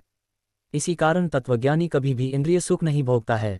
जो मनुष्य शरीर का अंत होने से पहले ही काम और क्रोध से उत्पन्न होने वाले वेग को सहन करने में समर्थ हो जाता है, वही मनुष्य योगी है और वही इस संसार में सुखी रह सकता है। जो मनुष्य अपनी आत्मा में ही सुख चाहने वाला होता है और अपने मन को अपनी ही आत्मा में स्थिर रखने वाला होता है, जो आत्मा में ही ज्ञान प्राप्त करने वाला होता है, वही मनुष्य योगी है और वही ब्रह्मा के साथ एक होकर परब्रह्म परमात्मा को प्राप्त होता है। जिनके सभी पाप और सभी प्रकार के दुविधाएं ब्रह्मा का स्पर्श करके मिट गई हैं, जो समस्त प्राणियों के कल्याण में लगे रहते हैं, वही ब्रह्मा ज्ञानी मनुष्य मन को आत्मा में स्थित करके परम शांति स्वरूप परमात्मा को प्राप्त करके मुक्त हो जाते हैं।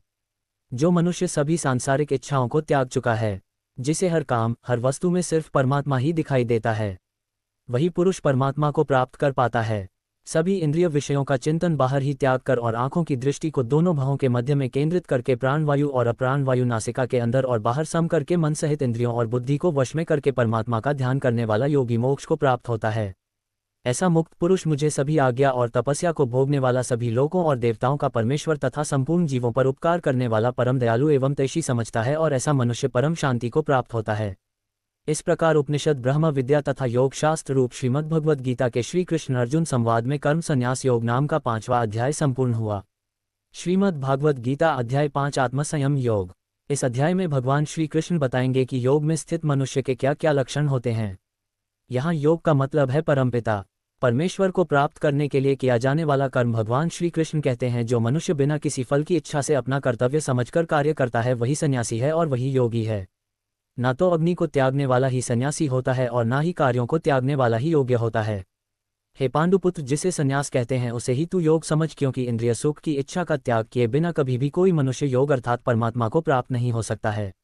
मन को वश में करने की इच्छा वाले मनुष्य को योग की प्राप्ति के लिए कर्म करना होता है, और योग को प्राप्त होते सभी सांसारिक इच्छाओं का अभाव हो जाना ही कारण होता है।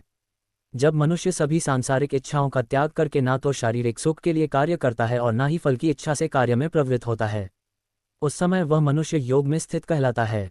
मनुष्य को चाहिए कि वह अपने मन के द्वारा अपना जन्म मृत्यु रूपी बंधन से उद्धार करने का प्रयत्न करें और अपने को निम्न योनि में नागे में दें, क्योंकि यह मन ही जीवात्मा का मित्र है और यही जीवात्मा का शत्रु भी है।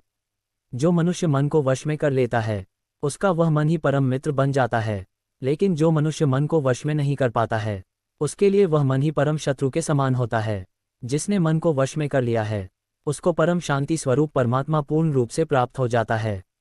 उस मनुष्य के लिए सर्दी, गर्मी, सुख, दुख और मान अपमान एक समान होते हैं। ऐसा मनुष्य स्थिर चित्त वाला और इंद्रियों को वश में करके परमात्मा के ज्ञान द्वारा परमात्मा को प्राप्त करके पूर्ण रूप से संतुष्ट रहता है। ऐसे परमात्मा को प्राप्त हुए मनुष्य के लिए मिट्टी, पत्थर और सोना एक समान होते हैं। ऐसा मनुष्य स्वभाव से सभी का हित चाहने वाला, मित्रों और शत्रुओं में तटस्थ और मध्यस्थों में शुभचिंतकों और ईर्ष्यालु में पुण्य आत्मा और पापा आत्मा में भी एक समान भाव रखने वाला होता है। ऐसा मनुष्य निरंतर मन सहित शरीर से किसी भी वस्तु के प्रति आकर्षित हुए बिना तथा किसी भी वस्तु का संग्रह किए बिना परमात्मा के ध्यान में एक ही भाव से स्थित रहने वाला होता है। योग के अभ्यास के लिए मनुष्य को एकांत स्थान में पवित्र भूमि में न तो बहुत ऊंचा और न ही बहुत नीचा, कुशा के आसन पर मुलायम वस्त्र या मृगछाला बिछाकर उस पर दृढ़तापूर्वक बैठकर मन को एक बिंदु पर स्थित करके चित्त और इंद्रियों की क्रियाओं को वश में रखते हुए अंतःकरण की शुद्धि के लिए योग का अभ्यास करना चाहिए।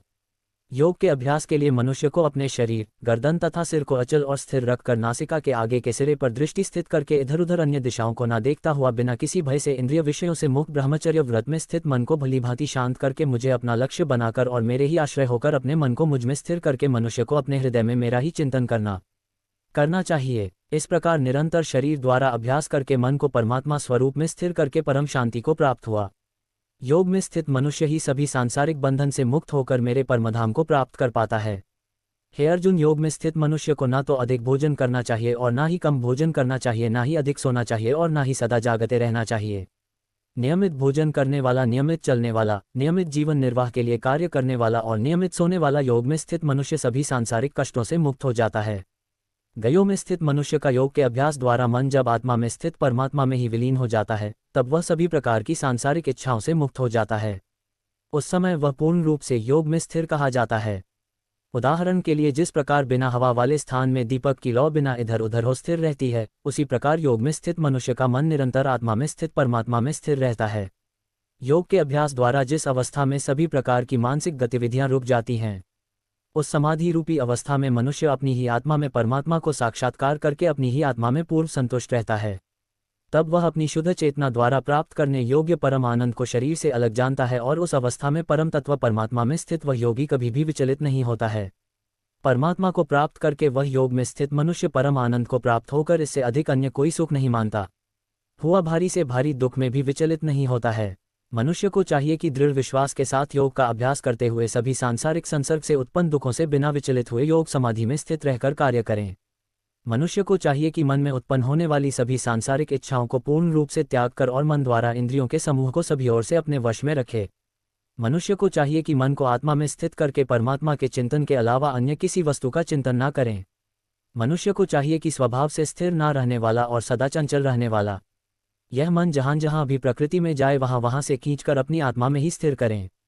योग में स्थित मनुष्य का मन जब परमात्मा में एक ही भाव में स्थिर रहता है और जिसकी राजगुण से उत्पन्न होने वाली कामनाएं भली प्रकार से शांत हो चुकी हैं, ऐसा योगी सभी पाप कर्मों से मुक्त होकर परम आनंद को प्राप्त करता है।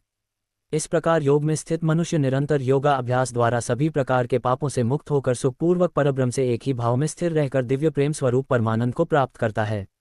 योग में स्थित मनुष्य सभी प्राणियों में एक ही आत्मा का प्रसार देखता है और सभी प्राणियों को उस एक ही परमात्मा में स्थित देखता है। ऐसा योगी सभी को एक समान भाव से देखने वाला होता है। जो मनुष्य सभी प्राणियों में मुझ परमात्मा को ही देखता है, उसके लिए मैं कभी अदृश्य नहीं होता हूँ और वह मेरे लिए कभी अदृश्य नहीं होता है। योग में स्थित जो मनुष्य सभी प्राणियों के हृदय में मुझको स्थित देखता है और भक्ति भाव में स्थित होकर मेरा ही स्मरण करता है, वह योगी सभी प्रकार से सदैव मुझ में ही स्थित रहता है। हे अर्जुन, योग में स्थित जो मनुष्य अपने ही समान सभी प्राणियों को देखता है, सभी प्राणियों के सुख और दुख को भी एक समान रूप से देखता है, उसी को परम पूर्ण योगी समझना चाहिए। अर्जुन ने कहा, हे मधुसूदन, ये योग की विधि जिसके द्वारा समत्व भाव दृष्टि मिलती है, जिसका कि आपके द्वारा वर्णन किया गया है। मन के चंचलता के कारण मैं इस स्थिति में स्वयं को अधिक समय तक स्थिर नहीं देखता हूँ। हे कृष्ण, क्योंकि यह मन निश्चय ही बड़ा चंचल है, बड़ा ही हाथी तथा बलवान है। मुझे इस मन को वश में करना वायु को वश में करने के समान अत्यंत कठिन लगता है। भगवान श्री कृष्ण ने कहा, हे महाबाहु कुंती पुत्र, इसमें कोई संशय नहीं है कि चंचल मन को वश में करना अत्यंत कठिन है, किंतु इसे सभी सांसारिक कामनाओं को त्याग कर और निरंतर अभ्यास द्वारा वश में किया जा सकता है। जिस मनुष्य द्वारा मन को वश में नहीं किया गया है, ऐसे मनुष्य के लिए परमात्मा की प्राप्ति असंभव है। लेकिन मन को वश में करने वाले प्रयत्नशील मनुष्य के लिए परमात्मा की प्राप्ति सहज होता है, ऐसा मेरा विचार है। अर्जुन ने कहा, हे कृष्ण, प्रारंभ में श्रद्धा पूर्वक योग में स्थिर रहने वाला किंतु बाद में योग से विचलित मन वाला असफल मनुष्य परम सिद्धि को न प्राप्त करके किस लक्ष्य को प्राप्त करता है? हे प्रभु कृष्ण, परमात्मा की प्राप्ति के मार्ग से विचलित हुआ मनुष्य जो कि ना तो सांसारिक भोग को ही भोग पाया और ना ही आपको प्राप्त कर सका, ऐसा मोह से ग्रसित मनुष्य क्या छिन्न बादल की तरह दोनों ओर से नष्ट तो नहीं हो जाता है? हे श्री कृष्ण, मैं आपसे प्रार्थना करता हूं कि मेरे संशय को संपूर्ण रूप से केवल आप ही दूर कर सकते हैं, क्योंकि आपके अतिरिक्त अन्य कोई संशय को दूर करने वाला मिलना संभव नहीं है। भगवान श्री कृष्ण ने कहा, हे प्रथापौत्र, उस असफल योगी का ना तो इस जन्म में और ना अगले जन्म में ही विनाश होता है, क्योंकि परम कल्याणकारी नियत कर्म करने वाला कभी भी दुर्गति को प्राप्त नहीं होता है। योग में असफल हुआ मनुष्य स्वर्ग आदि उत्तम लोकों को प्राप्त होकर उनमें अनेकों वर्षों तक जिन इच्छाओं के कारण योग भ्रष्ट हुआ था, उन इच्छाओं को भोग करके फिर संपन्न सदाचारी मनुष्य के परिवार में जन्म लेता है, अथवा उत्तम लोकों में ना जाकर स्थिर बुद्धि वाले विद्वान योगियों के परिवार में जन्म लेता है। किंतु इस संसार में इस प्रकार का जन्म निसंदेह अत्यंत दुर्लभ है। हे अर्जुन, ऐसा जन्म प्राप्त करके वहां उसे पूर्व जन्म के योग्य संस्कार पुनः प्राप्त हो जाते हैं और उन संस्कारों के प्रभाव से वह परमात्मा प्राप्ति रूपी परम सिद्धि की प्राप्ति का फिर से प्रयत्न करता है। पूर्व जन्म के अभ्यास के कारण वह निश्चित रूप से परमात्मा पद की ओर खुद ही आकर्षित हो जाता है। ऐसा जिज्ञासु योगी शास्त्रों के अनुष्ठानों का उल्लंघन करके योग में स्थित हो जाता है। ऐसा योगी समस्त पाप कर्मों से शुद्ध होकर अनेक जन्मों के कठिन अभ्यास से इस जन्म में प्रयत्न करते हुए परम सिद्धि को प्राप्त करने के पश्चात परम गति को प्राप्त करता है। तपस्वी से योगी श्रेष्ठ है। शास्त्र ज्ञानियों से भी योगी श्रेष्ठ माना जाता है और सकौम कर्म करने वालों की अपेक्षा भी योगी श्रेष्ठ है। इसीलिए हे अर्जुन, तू योगी बन सभी प्रकार के योगियों में से जो पूर्ण श्रद्धा सहित संपूर्ण रूप से मेरे आश्रित हुए अपने अंतकरण से मुझको निरंतर स्मरण करता है, ऐसा योगी मेरे द्वारा परम योगी माना जाता है। इस प्रकार उपनिषद, ब्रह्म विद्या तथा योग शास्त्र रूप श्रीमद् भागवत गीता के श्री कृष्ण अर्जुन संवाद में ध्यान योग अर्थात आत्मसंयम योग नाम का 6ठा अध्याय संपूर्ण हुआ। श्रीमद् भागवत गीता अध्याय 7 ज्ञान विज्ञान योग परमात्मा के निर्गुण निराकार तत्व के प्रभाव महात्मादि के रहस्य को पूर्ण रूप से जान लेने का नाम ज्ञान है तथा सगुण निराकार एवं साकार तत्व के लीला रहस्य महत्व गुण एवं प्रभाव आदि के पूर्ण ज्ञान का नाम विज्ञान है। इस अध्याय के पहले श्लोक में भगवान श्री कृष्ण कहते हैं कि हे अर्जुन, अब उसको सुन जिससे तू योग का अभ्यास करते हुए मुझ में अनन्य भाव से मन को स्थित करके और मेरी शरण होकर संपूर्णता से मुझको बिना किसी संशय के जान सकेगा। अब मैं तेरे लिए उस परम ज्ञान को अनुभव सहित कहूंगा जिसको पूर्ण रूप से जानने के बाद भविष्य में इस संसार में तेरे लिए अन्य कुछ जानने योग्य शेष नहीं रहेगा। हे अर्जुन, हजारों मनुष्यों में से कोई एक मेरी प्राप्ति के लिए प्रयत्न करता है और उन प्रयत्न करने वालों में भी कोई एक ही होता है जो मुझे यथार्थ रूप से जान पाता है। पृथ्वी, जल, अग्नि, वायु, आकाश, मन, बुद्धि और अहंकार ऐसे ही 8 प्रकार के भेदों वाली तो मेरी जड़ स्वरूप अपरा प्रकृति है। हे अर्जुन, परंतु तू इस जड़ स्वरूप अपरा प्रकृति के अतिरिक्त अन्य चेतन दिव्य स्वरूप परा प्रकृति को जानने का प्रयत्न कर जिसके द्वारा जीव रूप से संसार का भोग किया जाता है। यहाँ अपरा प्रकृति का अर्थ माया है। ये पृथ्वी, जल, अग्नि, वायु, आकाश, मन, बुद्धि और अहंकार यह सब माया ही तो है और परा प्रकृति का अर्थ यहाँ आत्मा से है। हे अर्जुन, तू मेरी इन जड़ तथा चेतन प्रकृति को ही सभी प्राणियों के जन्म का कारण समझ और मैं ही इस संपूर्ण जगत की उत्पत्ति तथा प्रलय का मूल कारण हूँ। हे धनंजय, मेरे अतिरिक्त अन्य कुछ भी नहीं है। जिस प्रकार माला में मोती धागे में गूंधे रहते हैं, उसी प्रकार यह संपूर्ण जगत मणियों के समान मुझ में ही गूंधा हुआ है। हे कुंती पुत्र अर्जुन, मैं ही जल का स्वाद हूँ, सूर्य तथा चंद्रमा का प्रकाश हूँ, समस्त वैदिक मंत्रों में ओंकार हूँ, आकाश में ध्वनि हूँ और पुरुषों में पुरुषत्व भी मैं ही हूँ। मैं पृथ्वी में पवित्र गंध हूँ, अग्नि में ऊष्मा हूँ, समस्त प्राणियों में उनका जीवन हूँ और तपस्वी में तप भी मैं हूँ। हे अर्जुन, तू मुझको ही सभी प्राणियों का अनादि अनंत बीज समझ। मैं बुद्धिमान की बुद्धि और तेजस्वी मनुष्यों का तेज हूँ। मैं बलवान का कामना रहित और शक्ति रहित बल हूँ और सब प्राणियों में धर्मानुसार विषय जीवन हूँ। प्रकृति के 3 गुण, सत्व गुण, रज गुण और तम गुण से उत्पन्न होने वाले भाव, उन सबको तू मुझसे उत्पन्न होने वाला समझ। परंतु प्रकृति के गुण मेरे अधीन रहते हैं, मैं उनके अधीन नहीं हूँ। प्रकृति के इन तीनों गुणों से उत्पन्न भावों द्वारा संसार के सभी जीव मोहग्रस्त रहते हैं। इस कारण वे मुझ परम अविनाशी को नहीं जान पाते हैं। हे अर्जुन, इन तीनों दिव्य गुणों से युक्त मेरी माया को पार कर पाना असंभव है। परंतु जो मनुष्य मेरे शरणागत हो जाते हैं वह मेरी इस माया को आसानी से पार कर जाते हैं। मनुष्यों में अधर्मी और दुष्ट स्वभाव वाले मूर्ख लोग मेरी शरण ग्रहण नहीं करते हैं। ऐसे नास्तिक स्वभाव धारण करने वालों का ज्ञान मेरी माया द्वारा हर लिया जाता है। हे भरत श्रेष्ठ अर्जुन, उत्तम कर्म करने वाले अर्थात दुख से निवृत्ति चाहने वाले अर्थात धन संपदा चाहने वाले, जिज्ञासु अर्थात केवल मुझे जानने की इच्छा वाले और ज्ञानी अर्थात मुझे ज्ञान सहित जानने वाले, ऐसे 4 प्रकार के भक्त मेरा स्मरण करते हैं। इनमें से वह ज्ञानी सर्वश्रेष्ठ है जो सदैव अनन्य भाव से मेरी शुद्ध भक्ति में स्थित रहता है, क्योंकि ऐसे ज्ञानी भक्त को मैं अत्यंत प्रिय होता हूँ और वह मुझे अत्यंत प्रिय होता है।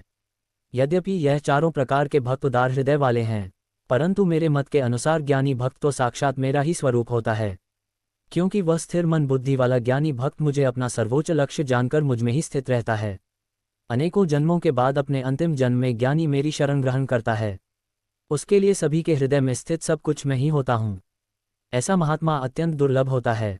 जिन मनुष्यों का ज्ञान सांसारिक कामनाओं के द्वारा नष्ट हो चुका है, वे लोग अपने अपने स्वभाव के अनुसार पूर्व जन्मों के अर्जित संस्कारों के कारण प्रकृति के नियमों के वश में होकर अन्य देवी देवता की शरण में जाते हैं।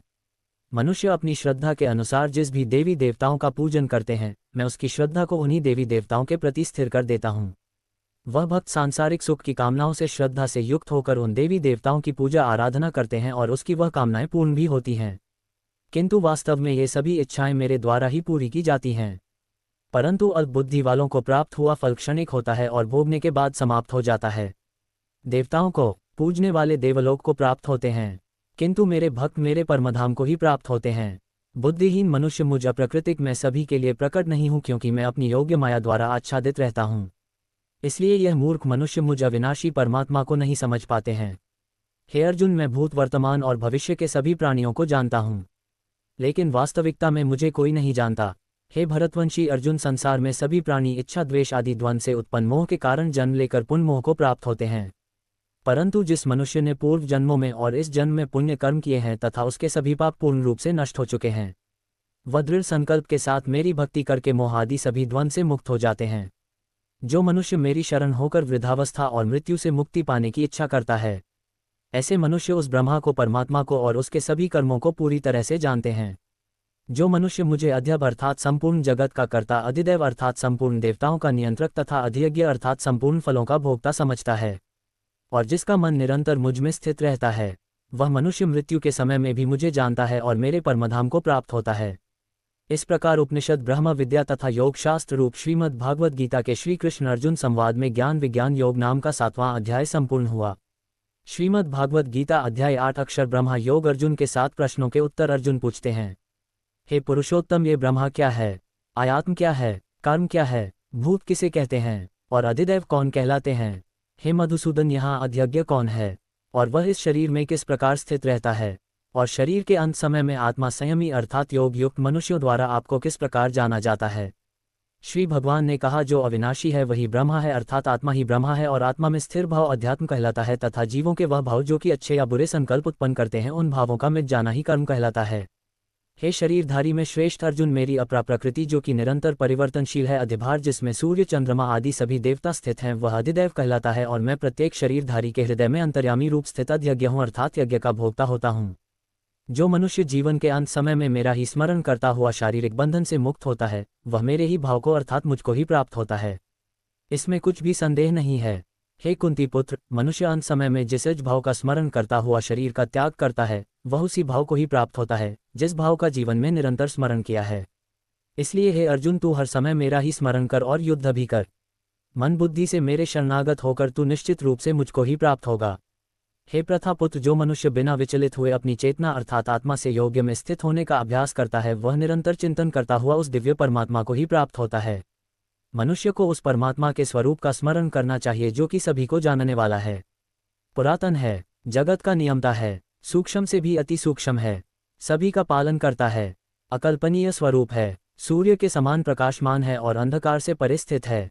जो मनुष्य मृत्यु के समय अचल मन से भक्ति में लगा हुआ योग शक्ति के द्वारा प्राण को दोनों भों के मध्य में पूर्ण रूप से स्थापित कर लेता है, वह निश्चित रूप से परमात्मा के उस परमधाम को ही प्राप्त होता है।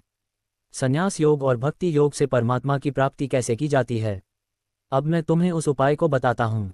वेदों के ज्ञाता जन जिस परमपिता परमेश्वर को अविनाशी कहते हैं तथा बड़े बड़े मुनि सन्यासी जिसमें प्रवेश पाते हैं, उस परम पद को पाने की इच्छा से जो मनुष्य ब्रह्मचर्य व्रत का पालन करते हैं, उस विधि को तुझे संक्षेप में बतलाता हूँ। शरीर के सभी द्वारों को वश में करके तथा मन को हृदय में स्थित करके प्राण वायु को सिर में रोप करके योग धारणा में स्थित हुआ जाता है। इस प्रकार ओंकार रूपी एक अक्षर ब्रह्म का उच्चारण करके मेरा स्मरण करता हुआ शरीर को त्याग कर जाता है, वह मनुष्य मेरे परमधाम को प्राप्त करता है। हे पृथापुत्र अर्जुन, जो मनुष्य मेरे अतिरिक्त अन्य किसी का मन से चिंतन नहीं करता है और सदैव नियमित रूप से मेरा ही स्मरण करता है, उस नियमित रूप से मेरी भक्ति में स्थित भक्त के लिए मैं सरलता से प्राप्त हो जाता हूँ। मुझे प्राप्त करके उस मनुष्य का इस दुख रूपी अस्तित्व रहित क्षणभंगुर संसार में पुनर्जन्म कभी नहीं होता है, बल्कि वह महात्मा परम सिद्धि को प्राप्त करके मेरे परमधाम को प्राप्त होता है। हे अर्जुन, इस ब्रह्मांड में निम्न लोक से ब्रह्मलोक तक के सभी लोकों में सभी जीव जन्म मृत्यु को प्राप्त होते रहते हैं, किंतु हे कुंती पुत्र अर्जुन, मुझे प्राप्त करके मनुष्य का पुनर्जन्म कभी नहीं होता है। जो मनुष्य ब्रह्मा का एक दिन 1000 चतुर्युगों का होता है, ब्रह्मा की एक रात्रि भी 1000 चतुर्युगों की ब्रह्मा की रात्रि को जानते हैं, वह मनुष्य समय के तत्व को वास्तविकता से जानने वाले होते हैं। ब्रह्मा के दिन की शुरुआत में सभी जीव उस अव्यक्त से प्रकट होते हैं और रात्रि की शुरुआत में पुनः अव्यक्त में ही विलीन हो जाते हैं। उस अव्यक्त को ही ब्रह्मा के नाम से जाना जाता है। हे प्रथापुत्र, वही यह समस्त जीवों का समूह बार बार उत्पन्न और विलीन होता रहता है। ब्रह्मा की रात्रि के आने पर विलीन हो जाता है और दिन के आने पर अपने आप प्रकट हो जाता है, लेकिन उस अव्यक्त ब्रह्मा के अतिरिक्त शाश्वत परम अव्यक्त परब्रह्म है। वह परब्रह्म सभी जीवों के नाश होने पर भी कभी नष्ट नहीं होता है, जिसे वेदों में अव्यक्त अविनाशी के नाम से कहा गया है, उसी को परमगति कहा जाता है। जिसको प्राप्त कर मनुष्य कभी वापस नहीं आता है, वही मेरा परमधाम है। हे प्रथापौत्र, वह ब्रह्मा जो परम श्रेष्ठ है, जिसे अनन्य भक्ति के द्वारा ही प्राप्त किया जा सकता है, जिसके अंदर सभी जीव स्थित है और जिसके कारण सारा जगत दिखाई देता है।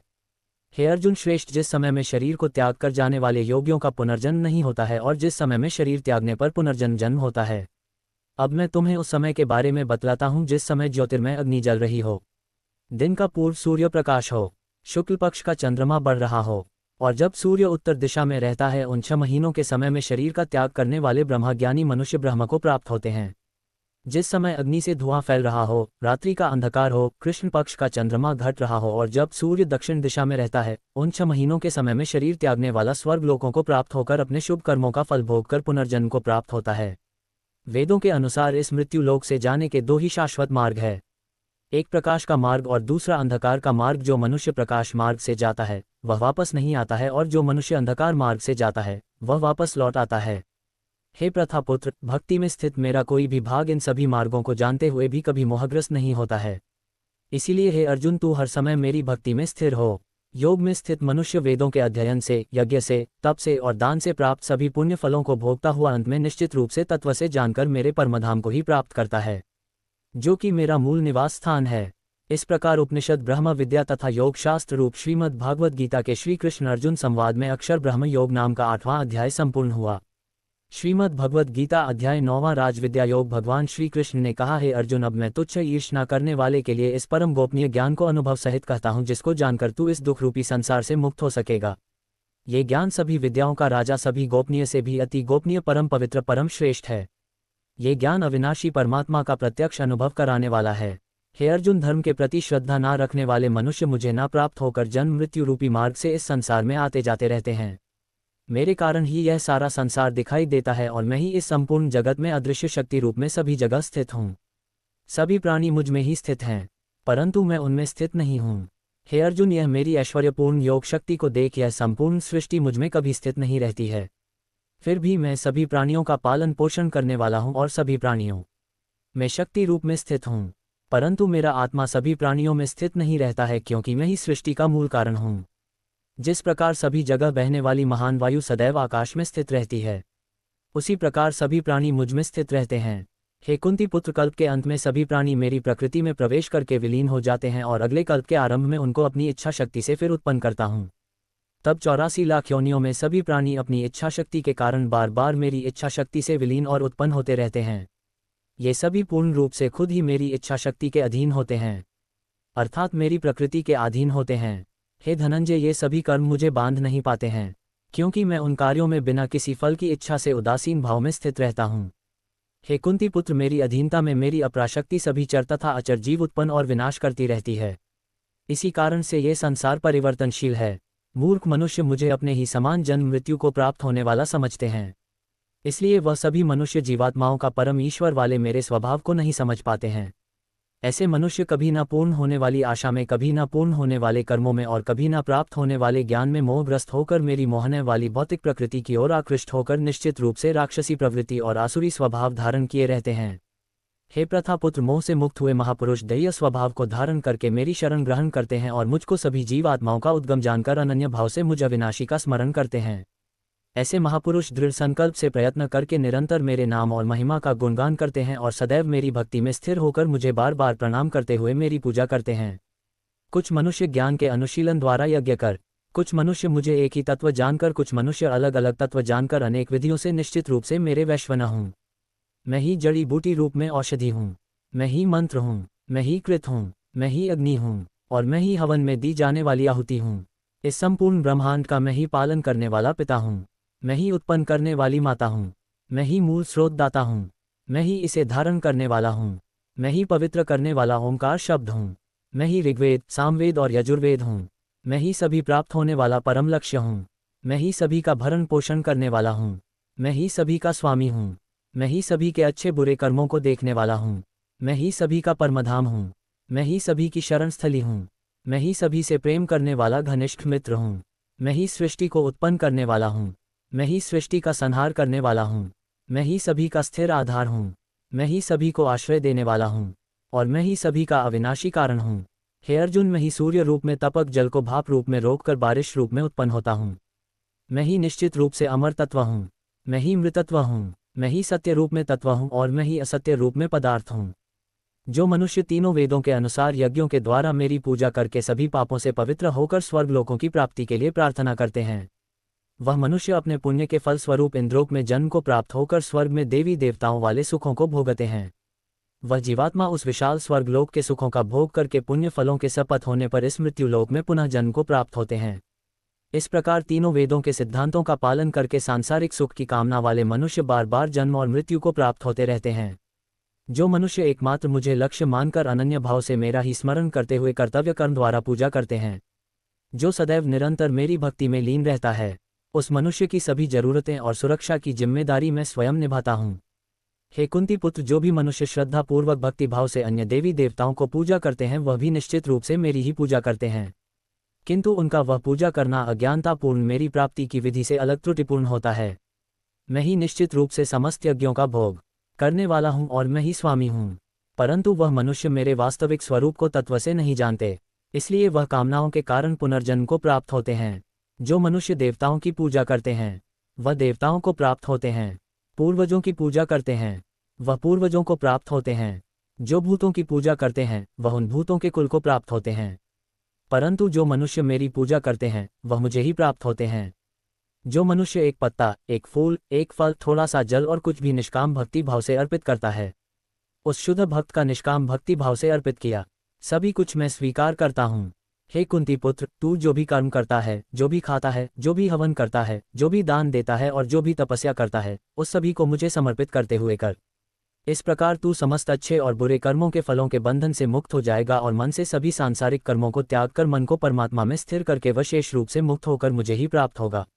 मैं सभी प्राणियों में समान रूप से स्थित हूँ, सृष्टि में ना किसी से द्वेष रखता हूँ और ना ही कोई मेरा प्रिय है, परंतु जो मनुष्य शुद्ध भक्ति भाव से मेरा स्मरण करता है तब वह मुझ में स्थित रहता है और मैं भी निश्चित रूप से उसमें स्थित रहता हूँ। यदि कोई भी अत्यंत दुराचारी मनुष्य अनन्य भाव से मेरा निरंतर स्मरण करता है तो वह निश्चित रूप से साधु ही समझना चाहिए, क्योंकि वह संपूर्ण रूप से मेरी भक्ति में ही स्थित है। हे अर्जुन, वह शीघ्र ही मन से शुद्ध होकर धर्म का आचरण करता हुआ चिरस्थायी परम शांति को प्राप्त होता है। इसलिए तू निश्चित होकर घोषित कर दे कि मेरा भक्त कभी नष्ट नहीं होता है। हे प्रथापुत्र, स्त्री, वैश्य, शूद्र, भूत कोई भी हो वह भी मेरी शरण ग्रहण करके मेरे परमधाम को ही प्राप्त होते हैं। तो फिर पुण्यत्मा ब्राह्मणों, भक्तों और राष्ट्र क्षत्रियों का तो कहना ही क्या है। इसीलिए 2 क्षण में नष्ट होने वाले दुख से भरे हुए इस जीवन में निरंतर मेरा ही स्मरण करता। हे अर्जुन, तू मुझ में ही मन को स्थिर कर, मेरा ही भक्त बन, मेरी ही पूजा कर और मुझे ही प्रणाम कर। इस प्रकार अपने मन को मुझ परमात्मा में पूर्ण रूप से स्थिर करके मेरी शरण होकर तू निश्चित रूप से मुझे ही प्राप्त होगा। इस प्रकार उपनिषद, ब्रह्म विद्या तथा योग शास्त्र रूप श्रीमद् भागवत गीता के श्री कृष्ण अर्जुन संवाद में राज विद्या योग नाम का 10वां अध्याय संपूर्ण हुआ।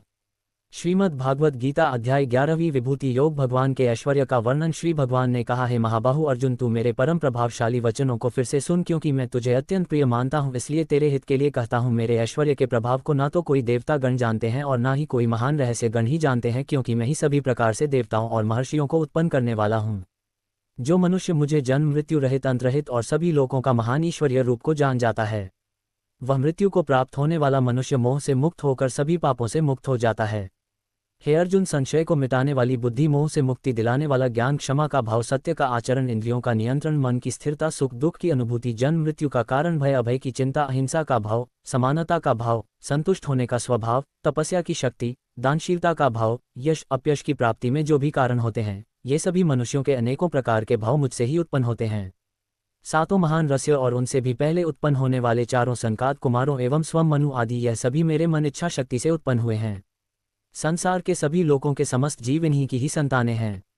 जो मनुष्य मेरी इस विशेष ऐश्वर्यपूर्ण योग शक्ति को तत्व सहित जानता है, वह स्थिर मन से मेरी भक्ति में स्थित हो जाता है। इसमें किसी भी प्रकार का संदेह नहीं है। मैं ही संपूर्ण जगत की उत्पत्ति का कारण हूँ और मुझसे ही संपूर्ण जगत की क्रियाशीलता है।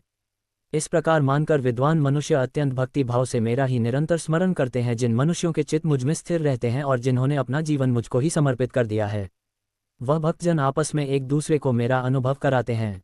वह भक्त मेरा ही गुणगान करते हुए निरंतर संतुष्ट रहकर मुझ में ही आनंद की प्राप्ति करते हैं। जो सदैव अपने मन को मुझ में स्थित रखते हैं और प्रेम पूर्वक निरंतर मेरा स्मरण करते हैं, उन भक्तों को मैं वह बुद्धि प्रदान करता हूँ जिससे वह मुझको ही प्राप्त होते हैं।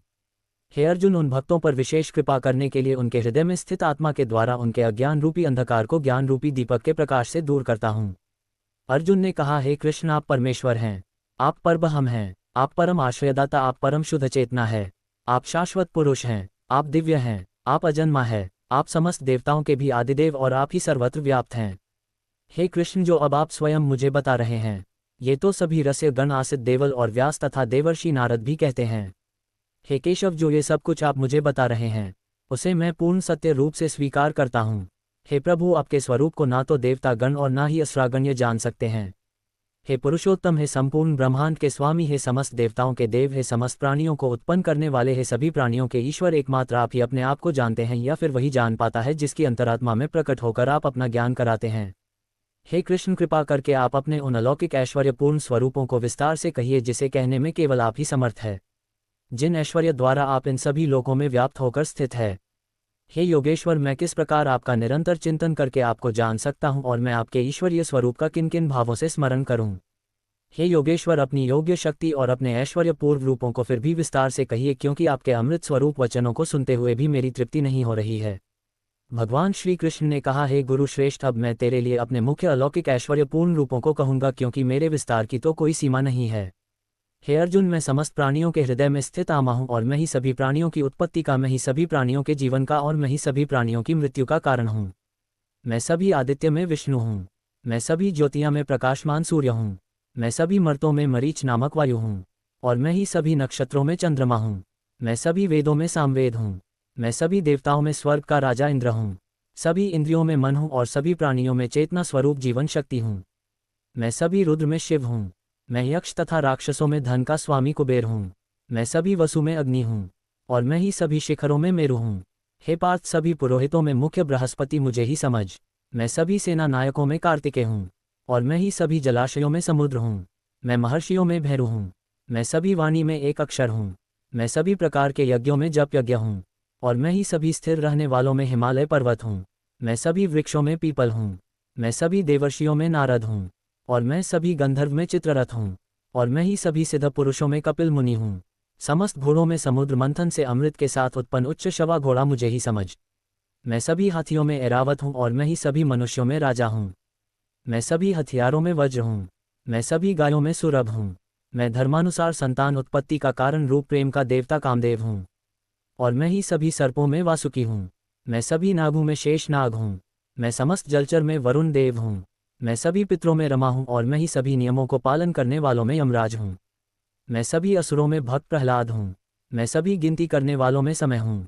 मैं सभी पशुओं में सिंह हूँ, और मैं ही पक्षियों में गरुड़ हूँ।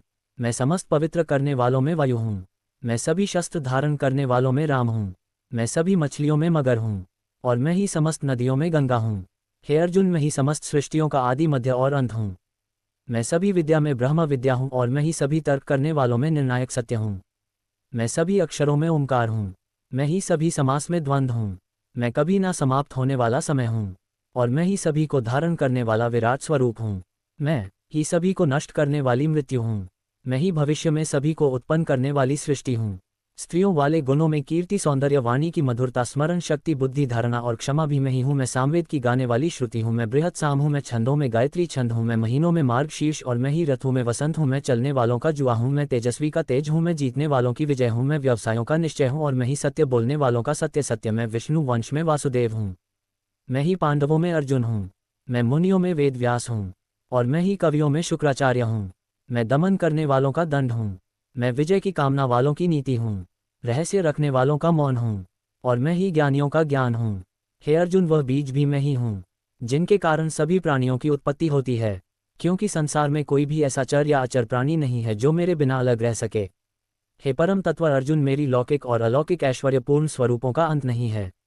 मैंने अपने इन ऐश्वर्य का वर्णन तो तेरे लिए संक्षिप्त रूप से कहा है। जो जो ऐश्वर्य युक्त, कांति युक्त और शक्ति युक्त वस्तुएं हैं, उनको तू मेरे तेज के अंश से ही उत्पन्न हुआ समझ।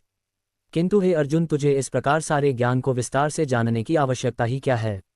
मैं तो अपने एक अंश मात्र से इस संपूर्ण ब्रह्मांड को धारण करके सर्वत्र स्थित रहता हूँ। इस प्रकार उपनिषद, ब्रह्म विद्या तथा योग शास्त्र रूप श्रीमद् भगवद गीता के श्री कृष्ण अर्जुन संवाद में विभूति योग नाम का 10वां अध्याय संपूर्ण हुआ। श्रीमद् भागवत गीता अध्याय 11 विश्वरूप दर्शन योग। अर्जुन द्वारा विश्वरूप के दर्शन के लिए प्रार्थना। अर्जुन ने कहा, मुझ पर कृपा करने के लिए आपने जो परम गोपनीय आध्यात्मिक विषय ज्ञान दिया है, उस उपदेश से मेरा यह मोह दूर हो गया है। हे कमल नयन, मैंने आपसे समस्त सृष्टि की उत्पत्ति तथा प्रलय और आपकी अविनाशी महिमा का भी वर्णन विस्तार से सुना। हे परमेश्वर, आपके द्वारा वर्णित जैसा आपका वास्तविक रूप है, मैं वैसा ही देख रहा हूँ।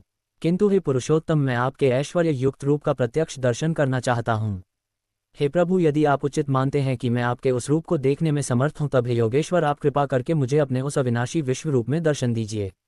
भगवान श्री कृष्ण ने कहा, हे पार्थ, अब तू मेरे सैकड़ों हजारों अनेक प्रकार के अलौकिक रूपों को और अनेक प्रकार के रंगों वाली आकृतियों को भी देख।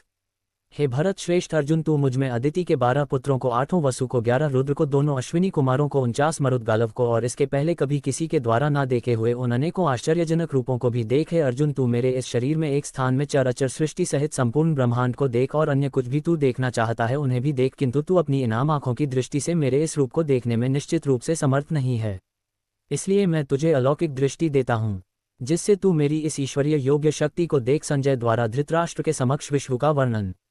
संजय ने कहा, हे राजन, इस प्रकार कहकर परम शक्तिशाली योगी भगवान श्री कृष्ण ने अर्जुन को अपना परम ऐश्वर्य युक्त अलौकिक विश्वरूप दिखलाया। इस विश्वरूप में अनेकों मोह, अनेकों आंखें, अनेकों आश्चर्यजनक दिव्य आभूषणों से युक्त, अनेकों दिव्य शस्त्रों को उठाए हुए, दिव्य मालाएं, वस्त्रों को धारण किए हुए, दिव्य गंध का अलेप किए हुए, सभी प्रकार के आश्चर्यपूर्ण प्रकाश से युक्त, सीम और सभी दिशाओं में मुख किए हुए सर्वव्यापी परमेश्वर को अर्जुन ने देखा। यदि आकाश में 1000 सूर्य एक साथ उदय हो, तो उनसे उत्पन्न होने वाला वह प्रकाश भी उस सर्वव्यापी परमेश्वर के प्रकाश की शायद ही समानता कर सके। पांडुपुत्र अर्जुन ने उस समय अनेक प्रकार से अलग अलग संपूर्ण ब्रह्मांड के सभी देवताओं को भगवान श्री कृष्ण के उस शरीर में एक स्थान में स्थित देखा। तब आश्चर्यचकित हर्ष से रोमांचित हुए शरीर से अर्जुन ने भगवान को सिर झुकाकर प्रणाम करके और हाथ जोड़कर प्रार्थना करते हुए बोला, अर्जुन द्वारा विष्णु की स्तुति करना। अर्जुन ने कहा, हे भगवान श्री कृष्ण के शरीर में समस्त देवताओं को तथा अनेकों विशेष प्राणियों को एक साथ देख रहा हूं, और कमल के आसन पर स्थित ब्रह्मा जी को, शिव जी को, समस्त ऋषियों को और दिव्य सर्पों को भी देख रहा हूं। हे विश्वेश्वर, मैं आपके शरीर में अनेकों हाथ, पेट, मुख और आंखें तथा चारों ओर से असंख्य रूपों को देख रहा हूं।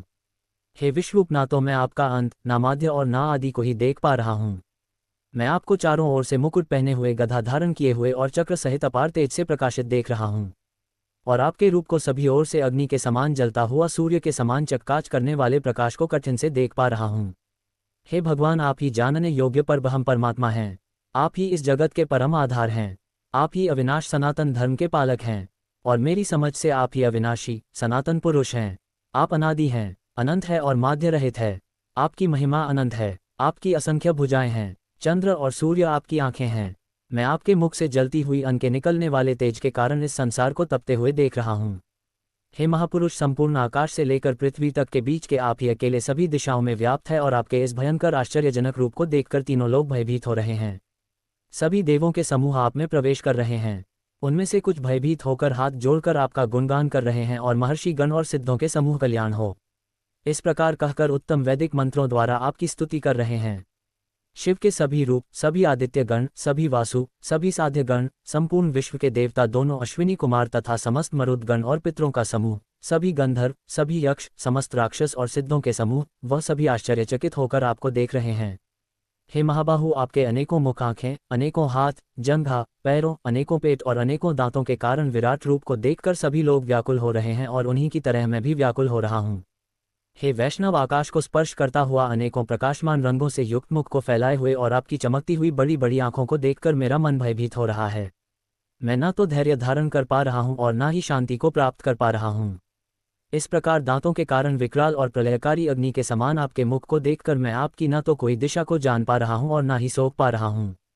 इसीलिए हे देवेश, हे जगह निवास, आप मुझ पर प्रसन्न हो। धृतराष्ट्र के सभी पुत्र अपने समस्त सहायक वीर राजाओं सहित तथा पितामह भीष्म, द्रोणाचार्य, दानवीर कर्ण और हमारे पक्ष के भी प्रधान